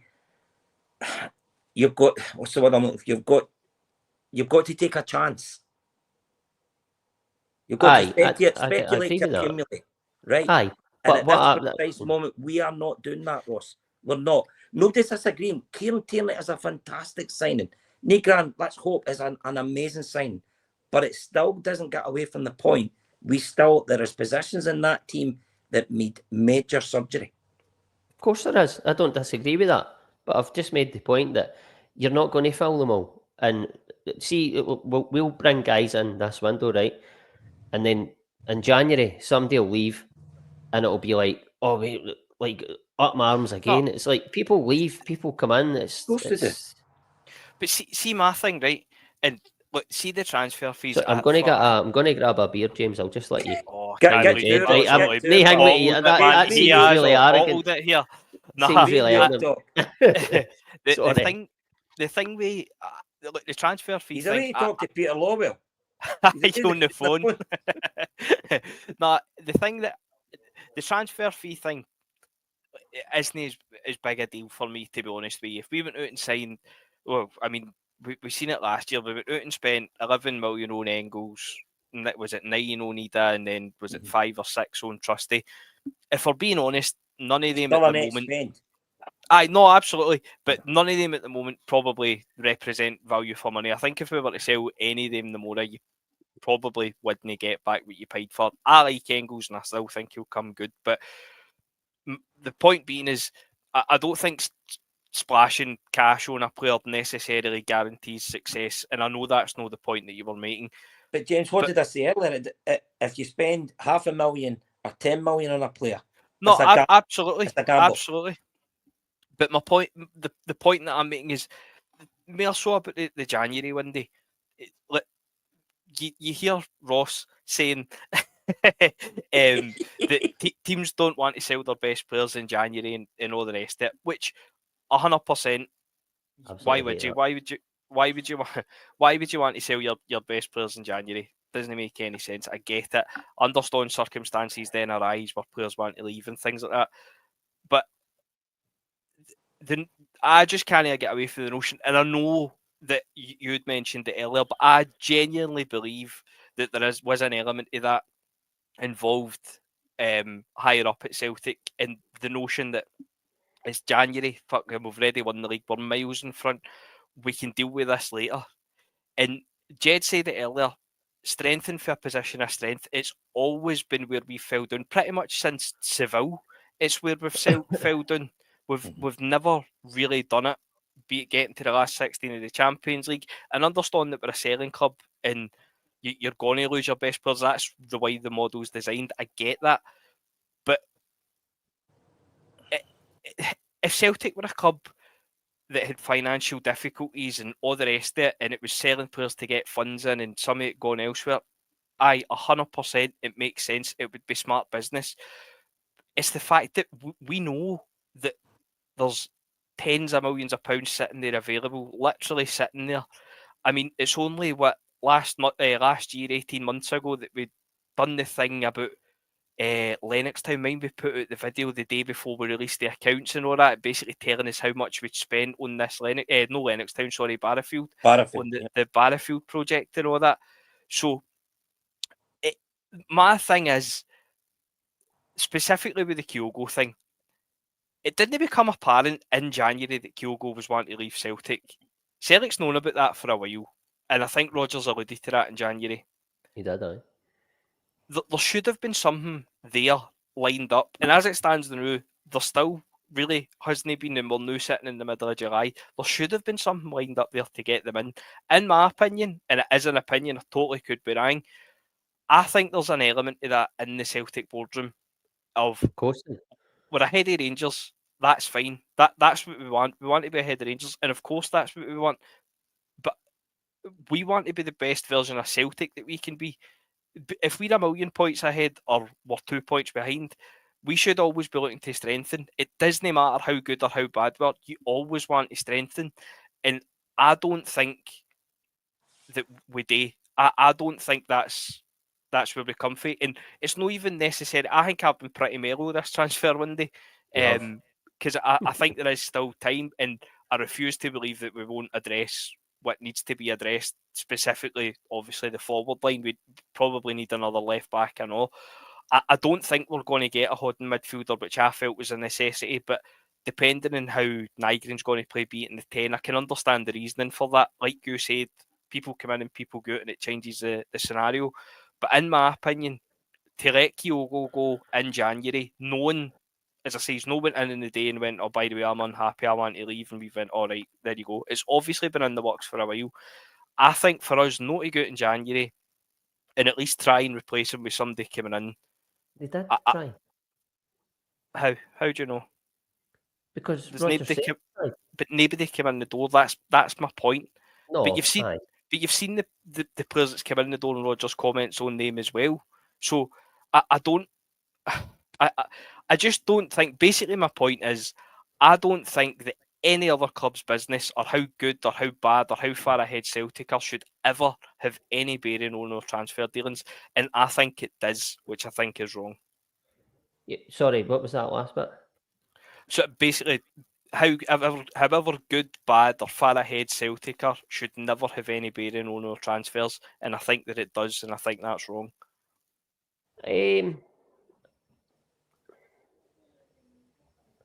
Listen, it's hard for me to argue either way, because you're no privy to the board's thinking, but I've said that I think because Celtic were so far ahead, that's why they let Kyogo go, but I don't think that's not me. No, that's not me agreeing with you. That's just that isolated situation.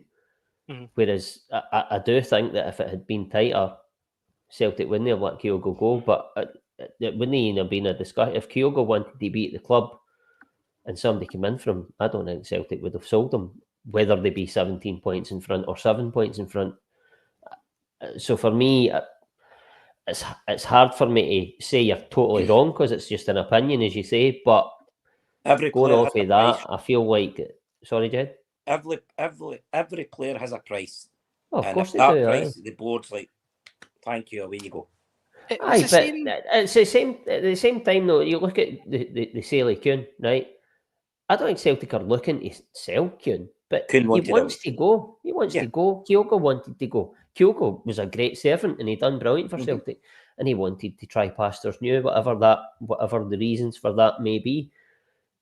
But Celtic kept a hold of him at the start of the season because he wanted to go then, by all accounts, and they didn't let him go.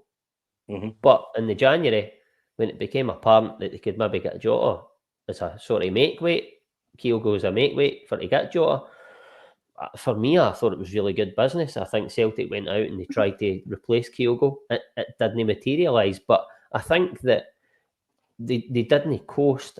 I think that they just were wise enough to know that they had a guy in the building who could come in and play that striker role if Adamida wasn't going to come up to the mark, which Adamida did to an extent initially, but Maeda, for me, I knew he could come in and play that role. I didn't think he would score as many goals as what he did, to be perfectly honest. I'll hold my hands up, but I think the people at the club knew he could come in and do that. Rodgers played him in the striker role at the start of, might have been that season or his first season in the pre-season. So everybody knew what he could do in that role. So I don't think it was coasting, because they knew that Maeda could come in and do, for 6 months, as good a job as what Kyogo did. So, who do you think's the best striker at Celtic now?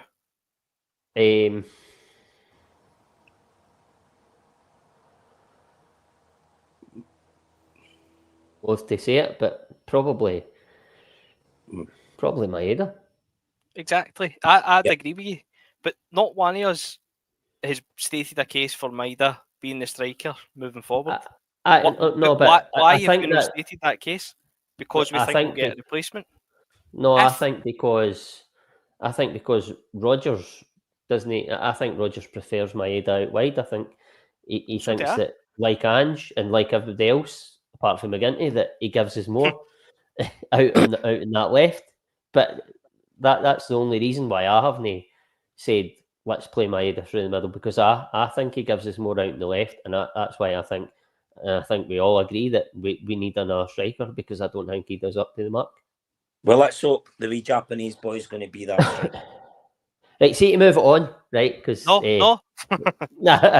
move it on, right? I was going to come to this a wee bit later in the podcast, but it sort of ties in with what we've been talking about. It was the kind of hypothetical question, if you like. I'll put it to you first, Jed. In an ideal world, if we were to bring in 3 more players in this window, what would be the 3 positions you would want seen addressed? 2 wingers and a backup for another centre half. They're So actually no more. striker? And when we need no, because Maida.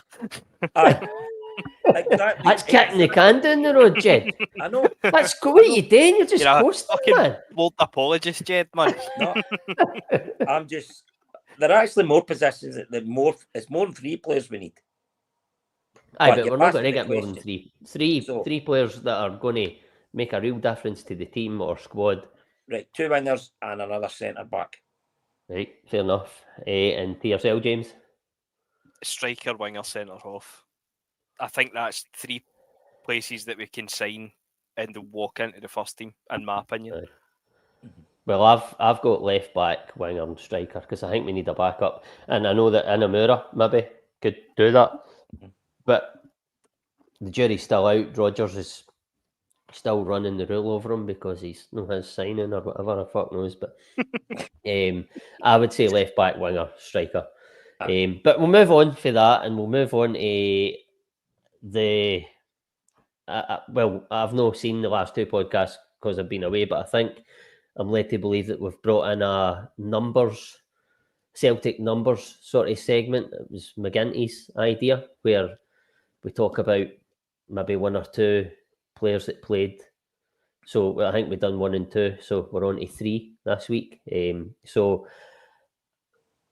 I've assigned Lee Naylor to you, James, and Jed, I've given you Tommy Burns, and I've took Momo Silla for myself. But the remaining list, first of all, before we go into that, is Greg Taylor. I was really wanting to talk about him, but I think we've done that till the cows came home the last few years, so we'll leave that. And then obviously he's Aguirre, Mo Kamara, Stephen Mahe, Tosh McKinley, Captain 10 in a row, stop 10 in a row, sorry, Tom Boyd, Darius Dobchek, Anton Rogan, Mark Reed, who I've no idea. Jed, could you? Early 80s, he took Andy Lynch's place after. Oh, right, because I've got Andy Lynch in this, obviously, as well. And then Tommy Gemmell, but I'll come to yourself first, Jed. Tommy Burns, obviously a legend of the club. Everybody knows the name. Just talk about Tommy Burns, the player. I mean, first and foremost, when you think of number 3, you automatically think of a left back. Mm-hmm. Tommy Burns wasn't a left back. He played in He actually played 1 season at number 3. I think it was 85-86. But I mean, if you had to cut Tommy Burns in half, you know, it would bleed green and white.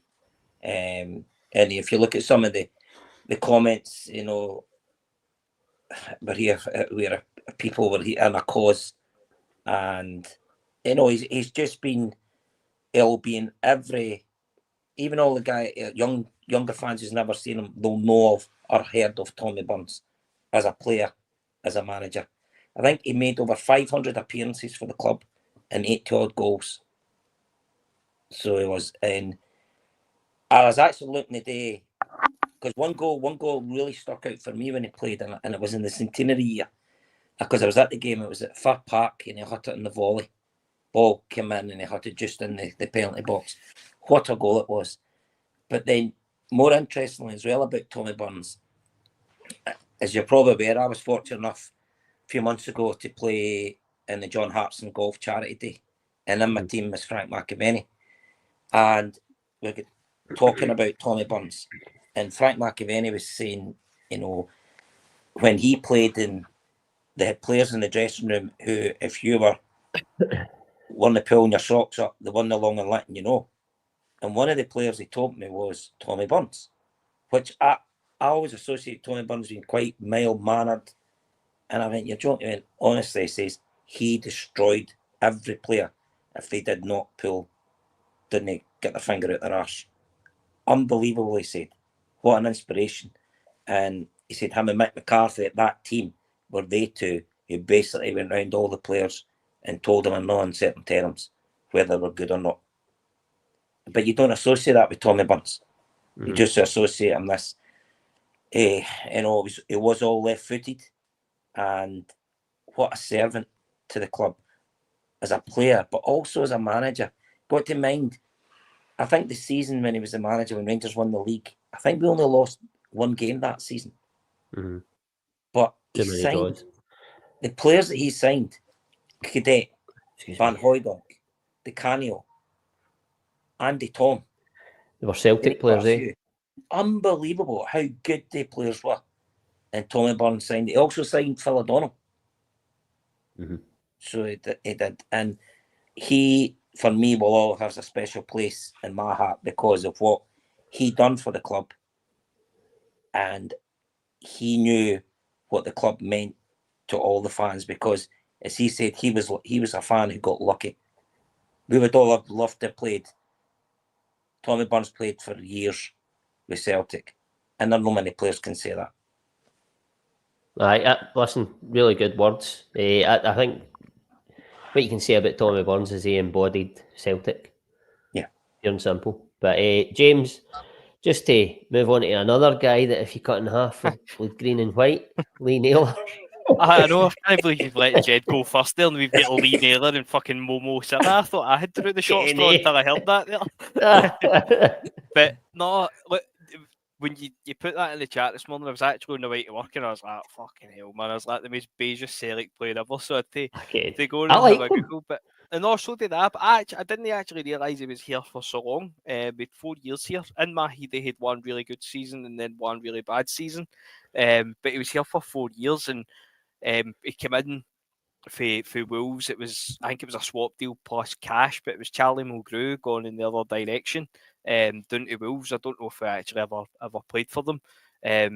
But no, when he came in, it was when he came in, they looked really, really good. That was when he played his best stuff. I always remember him scoring up at, it might have been his, I don't know if it was his debut or just his first goal, but he scored up at Easter Road in the black and green stripes. That was a belter attack, but it was like basically ran through the halfway line. Wee couple of deflections in there, and they sorts it away really well. But he had big shoes to fill, to be fair, because I'm positive that he came in to replace Mo Kamara. So he had big shoes to step into there. But no, look, when I think him, there's only really two things that come to mind. The first one was a Spartak Moscow game where he was nearly fighting with Arthur Boric just at half time when they were walking off. I think it was a corner or something. Was that a corner? He let the ball go out for a corner and they could have kept it in, and then obviously ended up kind of, I think Arthur Boric had him by the throat nearly going down the tunnel in the park. And then the other thing I remember the other thing is his goal. I'm loath to say his goal against Rangers. I think that one took about 47 deflections before it went in, but he scored the free kick against Rangers at Parkhead in a game we won 2-1. We couple of questions about that game. Who scored the winner in that game? Jan Vennegoor Hesselink. No.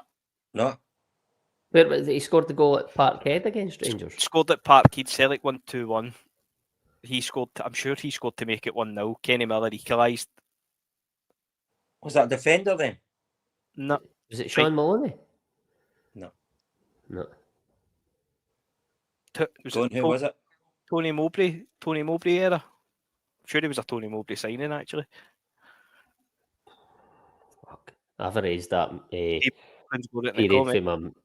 P. McLaughlin's got it in the comments. He's not getting the name. Who was it? I can't see the comments. The flop from West Brom. Who was it? Marc-Antoine Fortuny, aye. And the other one about that game, it's something that always sticks out in my head. I don't obviously think you'll get it, but there was something unique about that game as well, which you don't see happening all the time. Any takers? Sorry, what was that, James? In that game, that 2-1 game that he scored, there was something unique that doesn't really happen all the time. It's one of the ones, if you don't know, you'll never get it. No bookings. No. Rangers never got a penalty. There was 4 goalkeepers played. Arthur Boric get injured, and Zaluska came on, and McGregor get injured, and Alexander came on, and fortunately his goal actually went right through Alexander, so that done his a wee turn. That's starting to ring a Jim bell James now, by the way, aye. Aye. Good knowledge, And then, James, good knowledge. This bit I did Google because, as I say, it's weird because I would have never had Lee Naylor down as playing under Neil Lennon, but obviously that game we're speaking about, that was when Neil Lennon would have been in caretaker charge. But as I say, in my head, Lee Naylor was only here for a couple of years, but Danny Fox came in and took his place for 6 months. And then obviously he went away, I think, in the January when it's impossible to sign players. And then it was Lee Naylor took the jersey back. And there's another wee quiz question for you. Who did Tony Mowbray sign to replace Lee Naylor?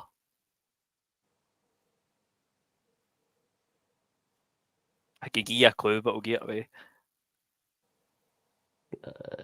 Played in the World Cup final. Oh, Braithwaite. Braithwaite. Braithwaite, aye. I get mixed up with it. He played with Denmark, that Braithwaite, didn't he? And he moved to Barcelona, but did Braithwaite not get some mad move as well? Aye, he came in for Bayern Munich. Was it Hoffenheim or something he went to? I'm sure he ended up back in the Bundesliga, but he dug out some career for himself for a guy that couldn't kick a ball. But no, I thought that was what I got out of Lee Naylor. See, I could be wrong here, but did Tino have a really good game against AC Milan in the Champions League under Stratton, or am I making that up? That was the guy that scored in the cup final against Dunfermline. Dumby. Aye. Was him that had the great game? Aye. Did Lee Naylor play under Stratton? I think he would have been a Stratton signing. Aye. You might be right, but I remember Dumby being a standout. I'm sure that was actually the game Dumby got injured, so maybe that's what I've got in my head. But Lee Naylor was here for 4 years. Like you say, I always picture him under kind of Gordon Stratton, really. But it was when I read that, I'm like, oh, well, he must have played under Neil Lennon. Obviously, that was a game he scored. But in my head, he had one really good season and then fell off a cliff. But obviously, he lasted out his contract. He must have come in late in Stratton's tenure, overlapped Mowbray's, and then played a wee bit of Lennon's. Aye. Well, I think it was Lennon's first window when he got the gig full time. I could be wrong, but I think that would have been when we signed Izagiri. So that would have probably been the replacement. Aye, it would have been, well, I mean, obviously, I took Mo Salah, and to be honest with you, I've not got millions of memories of him, apart from the fact that we got him for St Johnstone. Mm-hmm. He came in, and he was never ever going to be a first pick in that Celtic team, because it was obviously under Martin O'Neill, but he showed really good. Like, he looked a really good player at St Johnstone, but for me, he was never a number 3. He was never a left back, from memory. He was really good at running with the ball. I felt like he was more of a kind of winger that would probably more come inside. He had a goal in him, but thinking back when the list came up and Mo Salah was in the number 3s, I was like, wow, I didn't think he was number 3. I thought he was more of a forward player. But do any of you think that? Yeah, Ross, but am I right in saying, did he not play in the season we went to Seville? He played in Anfield when we beat Liverpool 2-0. I think he did. I thought he was outstanding in that game. Aye, I think he did play. So he was a really, really dynamic player. He was really good at running and carrying the ball. And listen, maybe in another Celtic team, in another Celtic area, he would have played more games and probably been a more memorable player. I think that's why I kind of wanted to speak about him, because the team that he played in was a really good side. Probably the best Celtic team that in my lifetime, I would have to say. So it was a difficult team to get in, but Mo Salah was a good player. But a number 3, absolutely not for me. Mm-hmm. But just sort of talking about the number 3s, out of that, obviously the ones you've spoke about, and then that list, I don't know if you want me to reiterate it, but who was your favourite out of the number threes? Would you like me to read them out again, or? No, it's Momo Silla. No, look, it's obviously Tommy Gemmell and Tommy Burns are going to be at the top of that list, I think, for us all. But off your memory, I'm saying that. I'm saying that, to be fair, because Greg Taylor was on that list as well, so maybe no for us all. But no, for my memory, it'd have to be Tommy Burns as well. Obviously, you are a wee bit older than me, and I never really kind of seen him. Well, I never seen him as a player. Certainly that I can remember, obviously being a lot younger at the time. But I just the stories that you hear, and then obviously him being at the club when he was older, and the title for Tommy probably ranks up there as one of my favourite kind of seasons. Just obviously the way it ended as well, and always think back to the 2 games against Rangers. Always remember we lost to Motherwell. I'm sure it was Simon Lappin scored. I always remember walking out with my dad, and the two are just like, I sat done, it's away now. And then little did we know what 6-8 weeks later we were having a title party. But I'd say Tommy Burns right up there for me. That's see that when you were talking about Mo Salah, that's literally the only thing I think of when you think of Mo Salah. I'd actually forgot about that. So good knowledge. Smell the glove. Jed away. Listen, that sounds Jed. I've never got a clue what he said there, but I'll put the light on. All right. Listen, I think you can't disagree with Tommy Burns being the top of that list for everything, as I say, embodies Celtic, everything done on and off the field for Celtic. But just to sort of change the question a wee bit, just to change up the answer, favourite player in that number 3 jersey for me as a player alone would have to be Izagirre.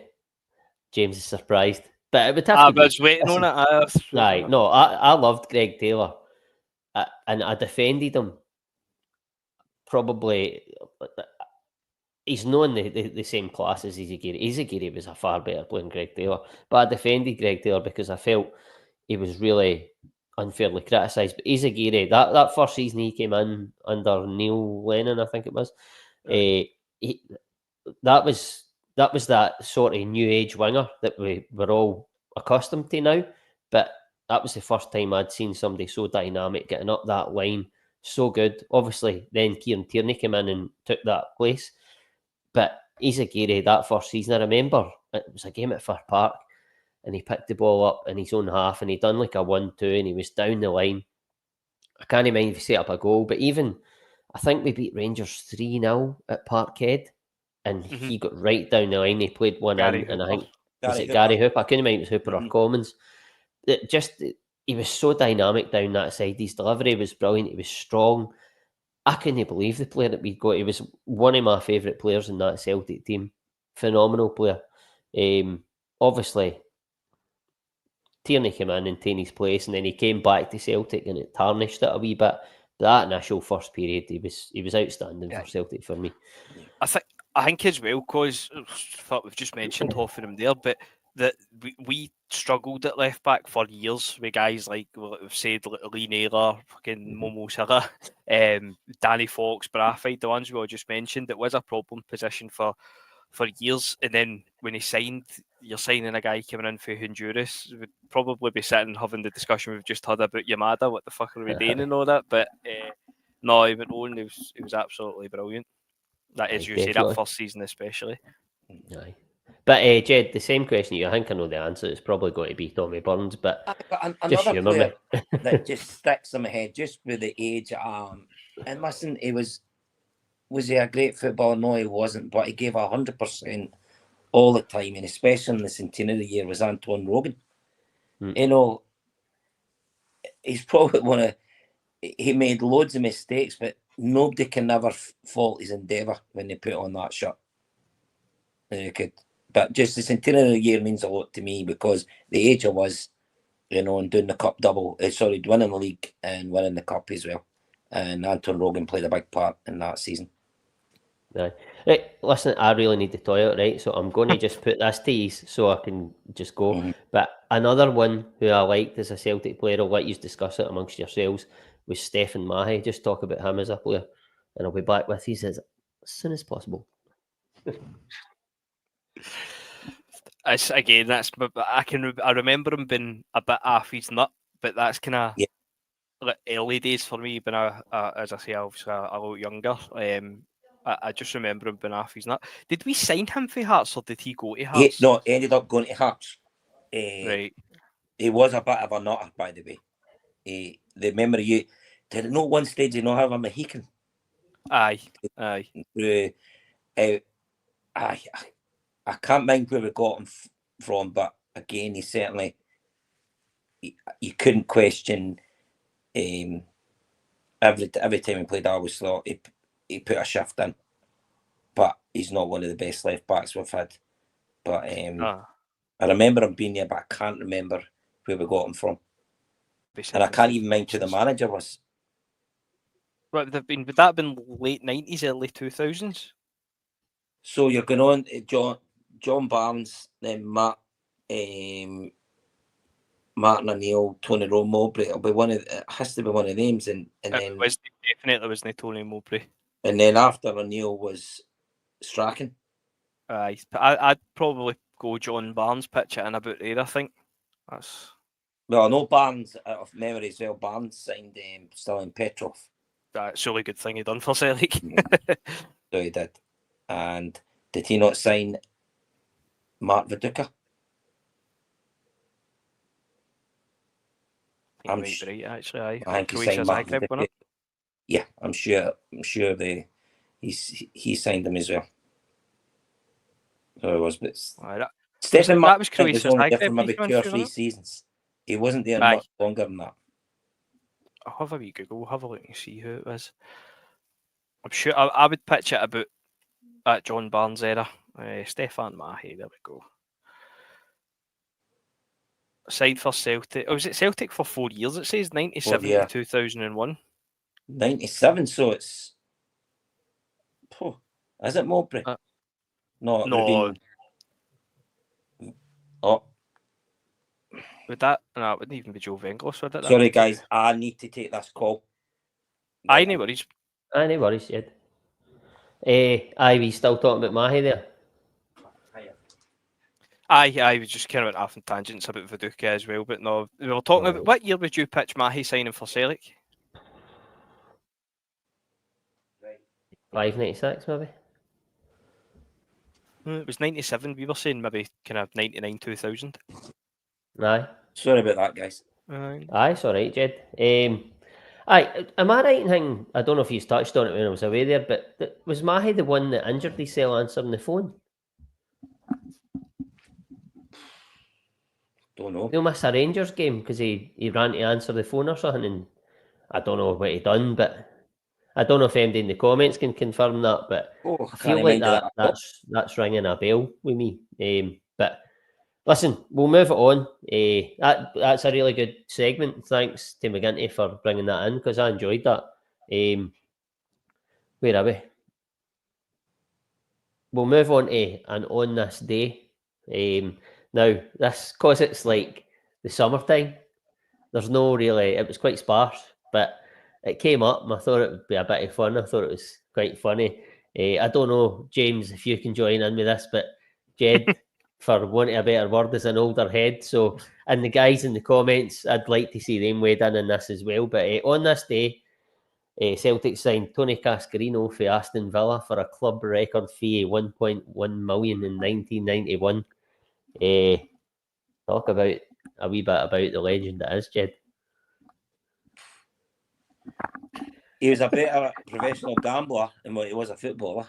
Right. The only good thing that came out of Cascarino was, did we not get rid of him, done a swap deal with him going to Chelsea and getting Boyd?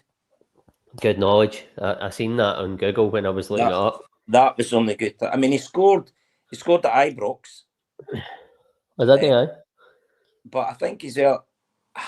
He found it very difficult. I mean, he's on TalkSport quite a bit, and he has said he found it very difficult to settle at Celtic. I don't think he realised just how big, and you've got to mind when he came, that's when Rangers were under they were dominating. So it was very tough for any player at Celtic then, because the fans were on their back. But no, he won't go down as one of the best strikers at Celtic. No, he was. I mean, he ended up playing with Ireland, and he probably shouldn't have even played with Ireland, because I don't think any of his grandparents were Irish. Right. So how did he? I don't know. Maybe it was some in the comments. Maybe they got on. I think they thought one of his grandparents were Irish. I don't think they were. Right. I don't know, but did he play? I think he played in the '94 World Cup for Ireland. Then did he not? Yeah, he did, because John Aldridge. I don't know if he played, but he was. John Aldridge was playing with them then, and I'm trying to think if he played in Italian '90. I can't. Oh, There's a bit of knowledge. I can't remember if he did. He went to Marseille. And Marseille, they don't win the European Cup they won it in '91, didn't they? They beat Rangers, I think, of memory. Was it the quarter-final, semi-final, when it was the European Cup then? When it was only champions. Aye. There it is, there, eyes. Oh, there you go. Aye, so there was... I think he maybe had a pint of Guinness or something like that, and he thought, right, you qualified. For it. Aye. Well, listen, as you said, it was a difficult time for any Celtic player coming in and trying to make an impact. But I mean, I've not got much memory of him, but I think the guys in the comments have sort of alluded to it. But if he was as shite a fat boy as he is at punditry, then he wasn't going to be much hope for him at Celtic. He's in the professional poker scene now. Oh, is he? Aye. Well, there you go. What about you, James? You got much memories of Tony Cascarino? You think you were born, mate? He thinks that's an Italian dish. Aye. Were you born when he signed for Celtic, James? He's gone. We'll move on. What's that? Am I back? You keep... Right. You're back. You're back now. You're back. No, you're not. Aye. So, where were we? Aye. So we'll move on to Cascarino. James is froze. And we'll go back to the...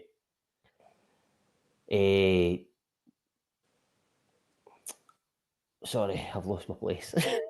We'll go back to the teaser question. James is gone. Jed, so... the penalties. Penalties. Right. So it was the question again was, which 16 players have missed in a penalty shootout for England at a major tournament? Now we got David Beckham, we got Gareth Southgate, we got Batty, and we got the Arsenal Saka. Right, Saka. You've also got Stuart Pearce. Yep. Did Harry Maguire not miss a penalty? Not one, not. No. You got Batty as well, I think. Did I say that? Yeah. And Saka, you said, eh? Aye, so you've got 1, 2, 3, 4, 5, 6, 7, 8, 9, 10, 11 to get without James's help. I'll give Smell the Glove that one. Who did he say? Chris Waddle. So he whacked it over the bar. Talia 90 against Germans. Yep. Kane, no. What else have we got in the comments? Sounds like, what's that? Sounds like Ray Parlin. He does actually. He's talking about Cascarino. He does sound like Ray Parlin a bit. Yeah, it's a London accent. Lot funnier, aye. Aye, so I'm not seeing any other correct answers at the minute in the comments. Oh, are you wanting help, Jed? You want me to bring this up? Did Frank Lampard miss a penalty? He was one, aye. P. McLaughlin. Oh no, that's... Aye, no, it's penalty shootouts. Smell the glove. Sorry, I clicked the wrong comment there. P. McLaughlin, Paul Ince, that's another one. Yeah. What did you say there, Jed? Sorry. Lampard, you said, eh? Lampard. Frank Lampard. Right. Yeah. Lampard Did and Steven Gerrard miss a penalty for him? Waddle. Gerrard is correct. There's one, maybe, probably two that I don't think many will get, to be honest with you. Anybody else? But Cashley Cole, correct, from Smell Glove. Yeah. Honestly, They're doing well in the comments. I'm snookered now.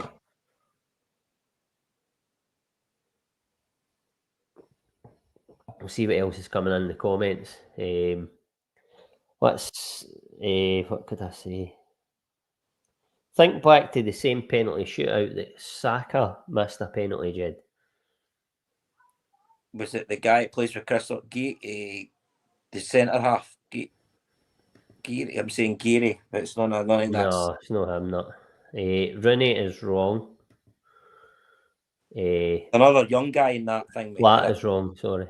And it was not another black player because was there not a lot of thing about it. There was a lot of stick. There was a lot of racist comments after it. I know That was Saka that got that, I think. I thought there was maybe another one in that. There's one who's let's try and give you a bit of a clue. His attitude stinks, and he might get a big move this summer, which is bizarre. Grealish. No. Oh, Rashford. Rashford, correct. Mm-hmm. So you've got 1, 2, 3, 4. Oh no, you've got Cole. Sorry, you've got 1, 2, 3, 4, 5 to get. So if you go back to Italia 90, you would have had David Platt. No. No, I'm struggling. Really struggling. Scholes is wrong. Smell the Glove got Rashford. I don't know if he got it before you said it or who else? Sol Campbell's wrong. There's no many more coming in. We've got one of them, I think, was linked to Rangers this summer. Cody? No. Oh, there you go. Well done. Top Googling, Smell the Glove. Carragher. Jamie Carragher. I can't even mind of that, by the way. I can't even mind him playing that many games for England. So that leaves 1, 2, 3, 4. So 4 to get. So the one I gave you the clue on, he was linked to Rangers this summer, I think, at some point. He used to play with Liverpool and Ajax. Oh, I signed for Brentford there. Did he just sign for Brentford? Signed for Brentford.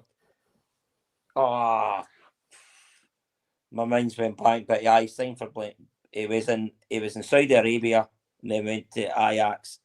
Monaco. Oh, Christ. I can picture him. Yeah. I can picture him. Vardy's wrong. This is him here, Jed.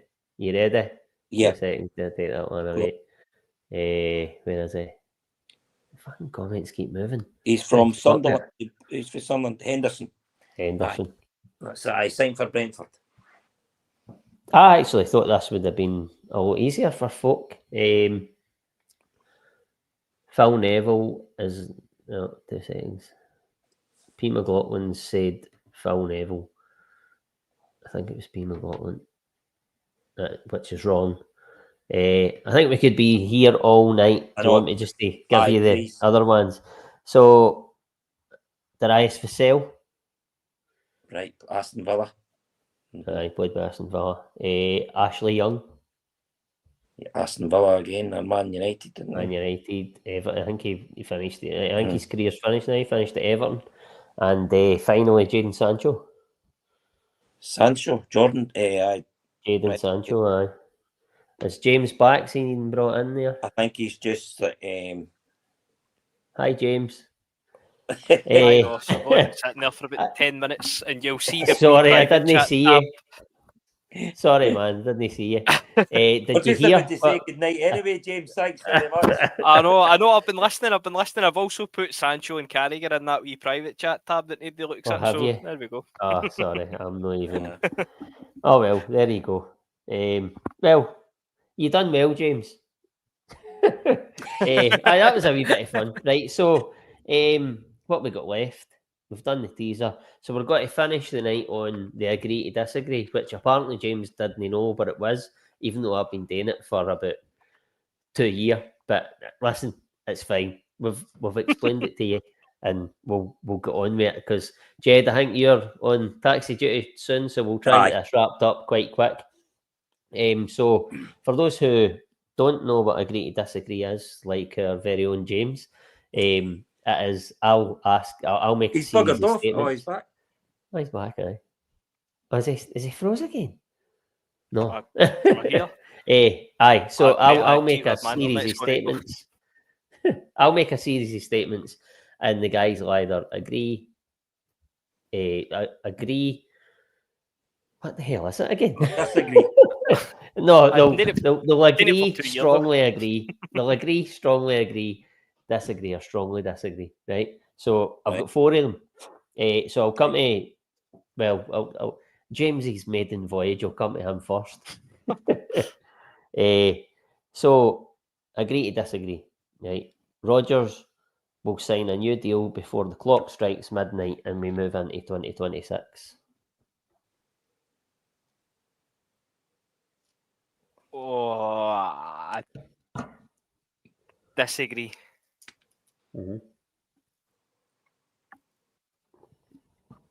And state your case why.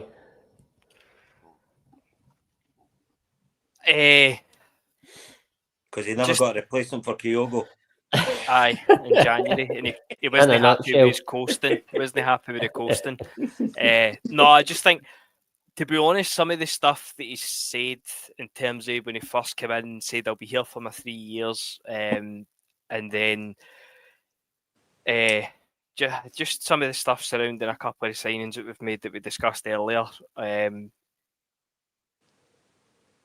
No guys who working his ticket, that's harsh, but I think there is maybe an element of preparing us for him leaving.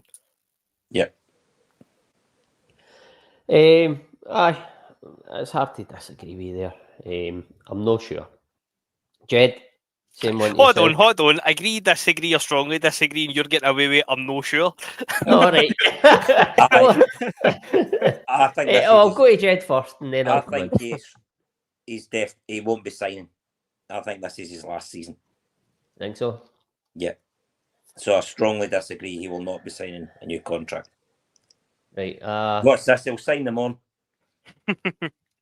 I don't strongly agree. But I'm going to agree just to be different because that's what I do. I'm going to agree that he will sign it. Mm-hmm. But it won't be 3 years. I think he'll maybe sign a 1-year rolling contract. Yep. Aye. At best. But we'll see what happens. So, obviously, P. McLaughlin, he agrees with you, James, and he disagrees, if that makes sense. Yeah, disagree. Who else we got in here? Smell the glove. Disagree, 3 years and out, all appoints Maloney/Kennedy partnership, and I look for a gun to shoot myself. Well, I mean, and you'll be back. You'll be hard pushed to get a gun unless you know folk. So we'll move on for that.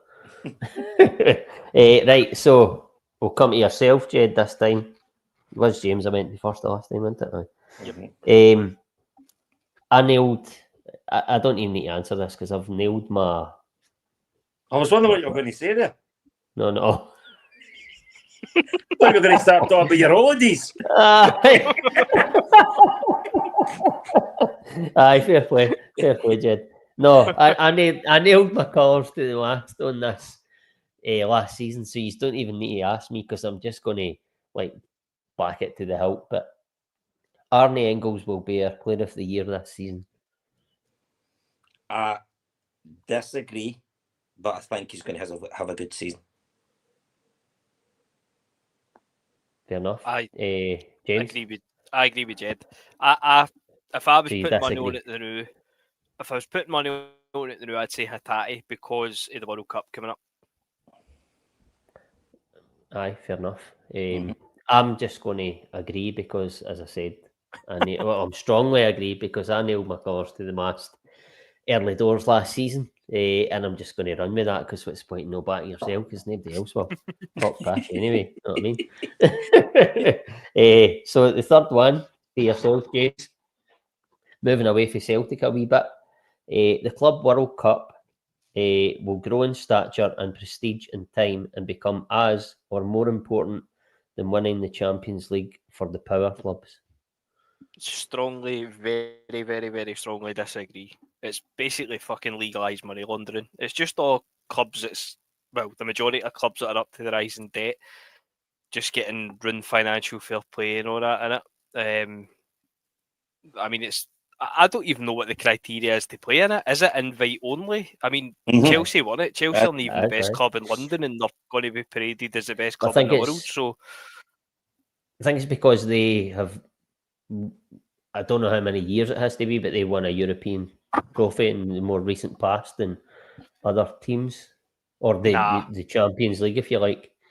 Don't get me wrong, I watched it, but as I said, I'd fucking watch Junior Fit if it was on the telly. But I honestly had it in the same regard. Mind they done that, was it the club champion friendlies or something? Mind we played Leicester at Parkhead, and it was like a tournament they played over the summer, and it was just friendlies. I had it in the same regard as that. That's all it is to me. Initially before the tournament was played, I was like, and I still think it is a load of shite. But when you were a young laddie, you always wanted a Club World Cup but no the way it is now. But I don't know if it's going to have more prestige. I'm just going to say a degree. A degree? Because I didn't disagree, but I didn't agree, so I'd agree. Jed, I'll come to you.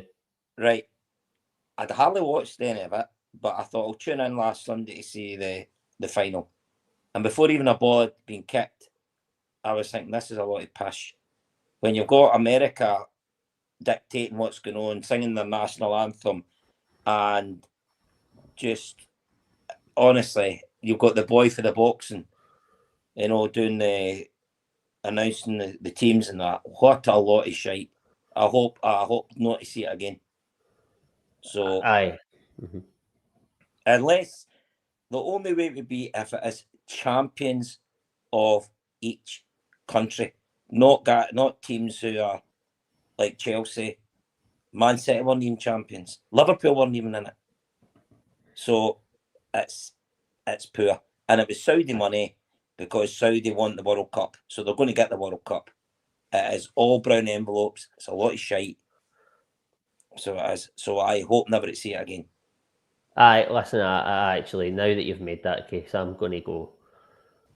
You've pushed me onto the disagree. Aye. But because I was on the fence, but it absolutely is brown envelopes.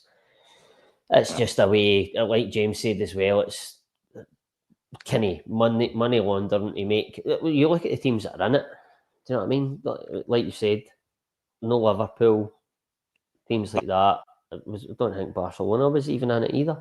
No, I don't think so. And by the way, James, his internet has gone completely. Gone completely. Well, he'll be glad because he'll not like this last one anyway, probably. But it might be lost on you, but fuck it, we'll go with it anyway. So I think we've nailed our colours to the mast that the Club World Cup will not gain the prestige that they would maybe like it to, but it will continue because money. But the last one to finish off the night, Oasis haven't just picked up from where they left off. They're reminding us why no one could ever take their place.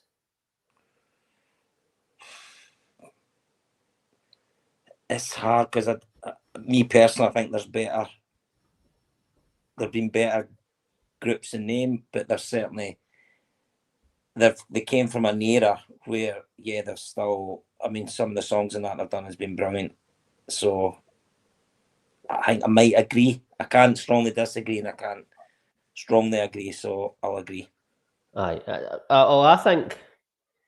I think if you're going to talk about like bands for down the years, there are bands that have obviously. I don't know if you go for like Rolling Stones, Stone Roses, the Beatles, Queen, right? It depends on your taste, but there is bands for down the years. But since Oasis, since they've been away, excuse me, until they've came back, there's not been another band for me that, excuse me, have had the capability to take over the world and do what Oasis are doing right now and doing a world tour and garnering that sort of interest.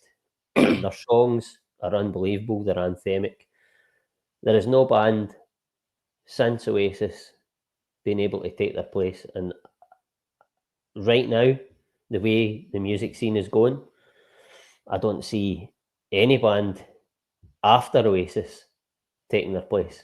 I concede that depending on your taste, there's bands before that people will say is better than Oasis, but I don't think there's going to be a band that it's going to do and touch people the way Oasis have in the last 30 years.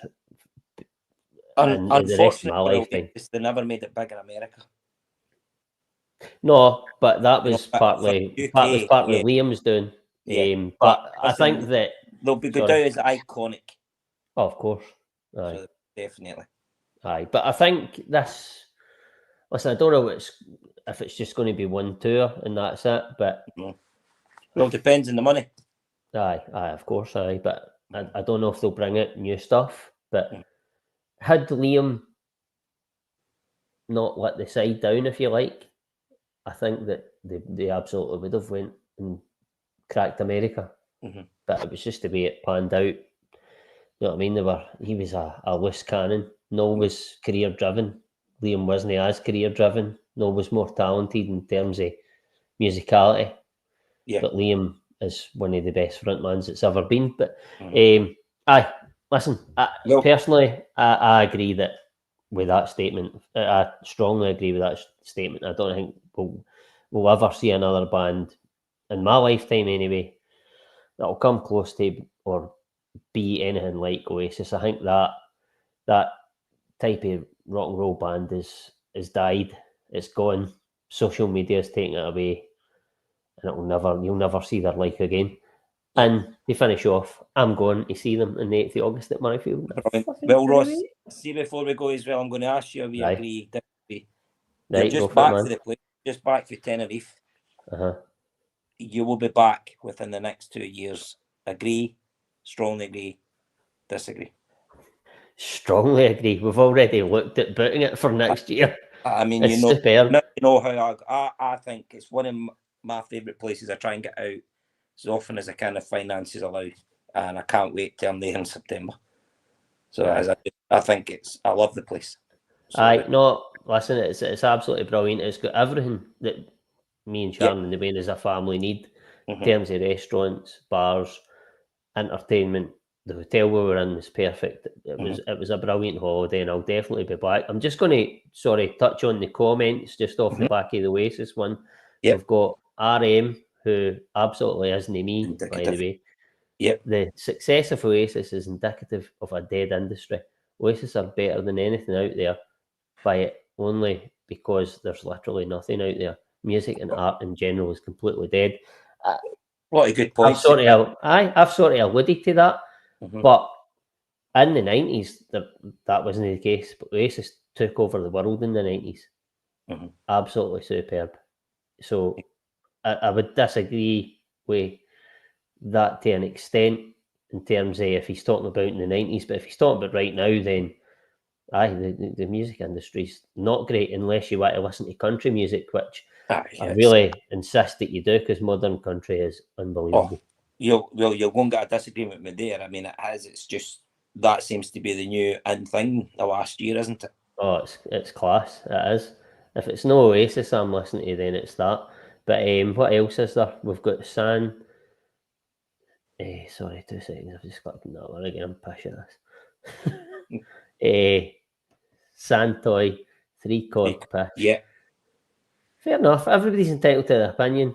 John Tomlinson, who used to be on the podcast, he always maintains that they're not good. Oasis are cake. Who's that? Charlie McLaughlin. Mm-hmm. Charlie McLaughlin obviously cut off his ears in 1991, but what can you do? They wouldn't be my... I like a lot of the songs that they do, but if you could turn back time or my only regret, I'd love to have seen Queen live with Freddie Mercury. Oh, listen, Freddie Mercury is a front man, incredible. I've watched, obviously, Queen on like I've seen them live on stage on the telly or whatever, and I've watched Live Aid. That was Freddie Mercury at Live last Aid. weekend. God almighty, he was unbelievable at that. Move away from the Oasis chat. Back to the holiday chat, Jed. Yeah. We've got oh, that's fuck's sake. It keeps moving when I'm ready to click on it. That's really annoying. Smell the Glove says he's more of a Lanzarote man. I was there a few years ago, Smell the Glove, and I really enjoyed it. But for me, it wasn't Tenerife. But I would definitely go back to Lanzarote. Well, this is the last comment I'm bringing up because it makes me sad. Blur were better than Oasis. Disagree with that. Blur were good. They had some good tunes, but if Blur were better than Oasis, why are they not doing what Oasis are doing right now?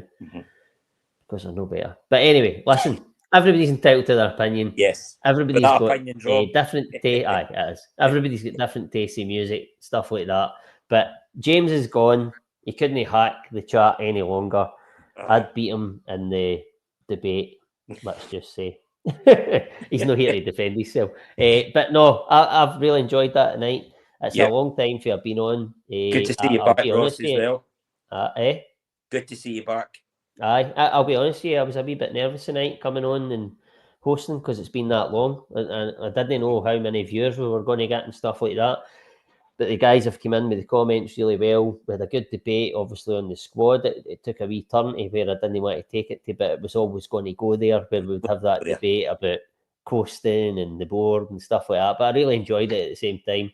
Have you enjoyed it yourself, Jed? Yeah, and like I've always said, Ross, if we agree on everything, it'd be shite. Aye. We've got to disagree on things, you know. Oh, of course. I'll always think I'm right, you'll always think you're right, and that's it. That's all that matters. Aye. But listen, we'll wrap it up at that.